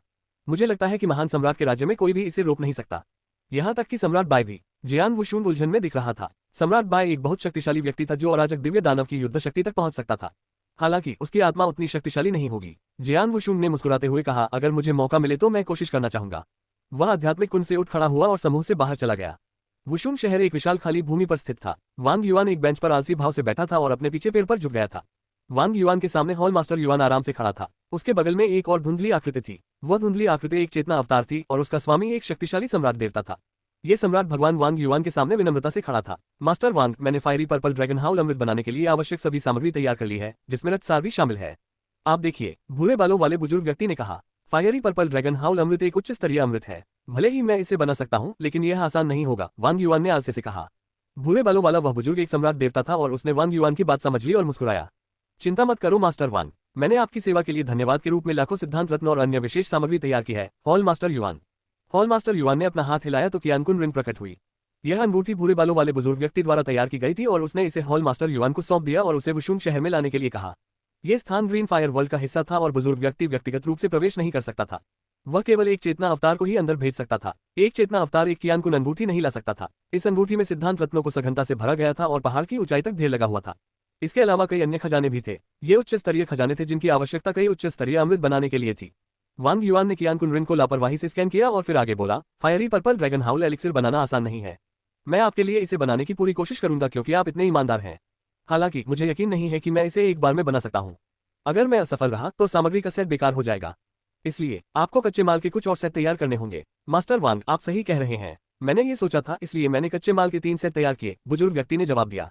3 सेट? ये बहुत कम है। मुझे कम से कम 5 सेट सामग्री की जरूरत है और मैं आपको एक फियरी पर्पल ड्रैगन हाउल अमृत की गारंटी दे सकता हूं, वांग युआन ने कहा। 5? बुजुर्ग आदमी का चेहरा तमतमा उठा। अग्नि में बैंगनी ड्रैगन हाउल अमृत बहुत उच्च स्तर का था, बर्फ आत्मा अमृत के बराबर। इन अमृतों की सामग्री सस्ती नहीं थी। उसके पास कच्चे माल की खोज के लिए जबरदस्त संसाधन लगाने की क्षमता नहीं थी, जैसा कि सेंचुरी एलायंस के पास थी, ताकि जियान वुशुन को उसकी नींद से जगाया जा सके। फिर भी कच्चे माल की कमी थी। वांग युआन अपने लगातार बेहतर होते और पेशेवर कीमिया कौशल की बदौलत एक कच्चे माल के सेट से लगभग 10 ऐसे अमृत बना सकता था। ये बुजुर्ग व्यक्ति तो बस एक सम्राट देवता था। इन 3 कच्चे मालों को खोजने में उसे बहुत मेहनत करनी पड़ी। 2 और सेट? बड़े आदमी ने मुठ्ठियां बांधकर वांग युआन की ओर देखा। वह स्पष्ट रूप से जानता था कि फायरी पर्पल ड्रैगन हाउल अमृत आइस सोल अमृत के समान ही कठिनाई स्तर का था। वांग युआन के कीमियागर कौशल के साथ वह निश्चित रूप से 3 सेट सामग्रियों के साथ कम से कम एक अमृत बना सकता था। 3 सेट चाहने का मतलब था कि वह अधिक लाभ प्राप्त करना चाहता था। फिर भी वह कुछ नहीं कर सका। उसे फायरी पर्पल ड्रैगन हाउल अमृत की सख्त जरूरत थी। हालांकि अनंत अराजक दुनिया में इस अमृत को बनाने के लिए प्राचीन काल से चले आ रहे तरीके थे, लेकिन कुछ कीमियागर इसे बना सकते थे। उसने दूसरे कीमियागर से यह अमृत बनाने के लिए कहने की कोशिश की। दूसरे कीमियागर ने भी बहुत सारे संसाधन और खजाने मांगे। इसके अलावा दूसरे कीमियागर ने एक अमृत की वापसी की गारंटी के लिए 10 सेट कच्चे माल की मांग की। वांग युआन का अनुरोध उचित प्रतीत हुआ क्योंकि अन्य कीमियागरों ने भी वही अमृत बनाने के लिए और भी अधिक लाभ की मांग की थी। बुजुर्ग व्यक्ति ने हॉल मास्टर युआन की ओर विनती भरी नजरों से देखा। हॉल मास्टर युआन ने मुस्कुराते हुए कहा, मिस्टर वांग युआन, सम्राट भगवान जिन लुओं को कच्चे माल के 3 सेट इकट्ठा करने में दसियों हजार साल लग गए। उसके लिए 2 और सेट ढूंढना मुश्किल होगा। इसलिए समझ गया, मुझे कच्चे माल के 4 सेट दे दो। अगर मैं अपना पूरा जोर लगा दूं तो मैं एक फियरी पर्पल ड्रैगन हाउल अमृत बना पाऊंगा। ये सुनकर हॉल मास्टर युआन ने अपना सिर हिलाया और कुछ नहीं कहा। बुजुर्ग व्यक्ति ने अपनी भौहें सिकोड़ ली। उसके लिए एक और कच्चा माल जुटाना भी आसान नहीं होगा। वांग युआन ने कहा, यदि आप कच्चे माल के 4 सेट तैयार नहीं कर सकते हैं तो मुझे ये कहते हुए खेद है कि मैं आपकी मदद नहीं कर सकता। नहीं नहीं, मुझे बस थोड़ा समय चाहिए। मैं अभी तैयारी करने जा रहा हूँ, बुजुर्ग आदमी ने कहा। जब आप तैयारियां पूरी कर लें तो हॉल मास्टर युआन को सामग्री दे दें। मैं आपको एक बार सूचित करूंगा जब मैं मुक्त हो जाऊंगा और आपका अमृत सफलतापूर्वक बना लूंगा। आजकल मैं अपने भाई के लिए आइस सोल अमृत बनाने में व्यस्त हूँ। आप जितनी जल्दी तैयारी करेंगे मैं उतनी ही जल्दी अपना कार्यक्रम बना पाऊंगा, वांग युआन ने कहा। हाँ, बड़े आदमी ने जल्दी में अपना सिर हिलाया। उसे डर था कि वांग युआन को अपने फैसले पर पछतावा होगा। ओह हाँ, कियानकुन रिंग को पीछे छोड़ दो, वांग युआन ने कहा। भूरे बालों वाला वह बुजुर्ग व्यक्ति अंगूठी छोड़कर परेशान होकर चला गया। बड़े आदमी के चले जाने के बाद, मिस्टर वांग युआन, आपने अभी अभी एक बेहतरीन सौदा किया है। आपके कीमियागर कौशल के साथ कच्चे माल का एक सेट एक फियरी पर्पल ड्रैगन हाउल अमृत बनाने के लिए पर्याप्त से अधिक है। अब आपको 4 सेट मिलेंगे, साथ ही 1 मिलियन अतिरिक्त सिद्धांत रत्न और कई खजाने भी मिलेंगे। मुझे डर है कि अनंत अराजक दुनिया में कोई भी संसाधन और खजाने प्राप्त करने में आपकी गति से मेल नहीं खा सकता है, हॉल मास्टर युआन मुस्कुराया। हाँ, प्राचीन दुनिया में अपने भाइयों के साथ मेरा परिवार एक व्यापारिक निगम चलाता था। मुझे पता है कि किसी व्यापार में अपने लिए अधिकतम लाभ कैसे कमाया जाए, वांग युआन ने हंसते हुए कहा। उसे इस बात का डर नहीं था कि बुजुर्ग व्यक्ति उसकी शर्तें पूरी नहीं करेगा। शाश्वत अराजक दुनिया में कोई भी खुद को सर्वश्रेष्ठ कीमियागर कहने का साहस नहीं कर सकेगा यदि वह स्वयं को द्वितीय घोषित कर दे। ऐसा इसलिए था क्योंकि उसे प्राचीन युद्ध के मैदान में एक बड़ा अवसर मिला था। वह प्राचीन अतीत से विरासत प्राप्त करने में कामयाब रहा था और वह प्राचीन अतीत से कई अमृत बनाने का तरीका जानता था। इस खबर के फैलने के बाद उनका जीवन बहुत सुचारू रूप से चलने लगा। सर्वशक्तिमान, यहाँ तक कि महान सम्राट भी उसे ढूंढते और उससे अपने लिए कुछ अमृत बनाने के लिए कहते, हालांकि इसके लिए उन्हें बड़ी कीमत चुकानी पड़ती। वांग युआन और हॉल मास्टर युआन सहजता से बातचीत कर रहे थे। उन्हें इस बात का पता नहीं था कि उनके पीछे एक आदमी खड़ा था जो उनकी बातें सुन रहा था। वांग युआन, आप बहुत अच्छी जिंदगी जी रहे हैं। जब जियान वुशुन मुस्कुराते हुए बाहर निकला तो एक कोमल आवाज सुनाई दी। बेशक, मेरी जिंदगी, वांग युआन ने सहजता से जवाब दिया। फिर वह रुक गया। उसकी आंखें आश्चर्य से चौड़ी हो गईं। यह आवाज बहुत परिचित लग रही थी।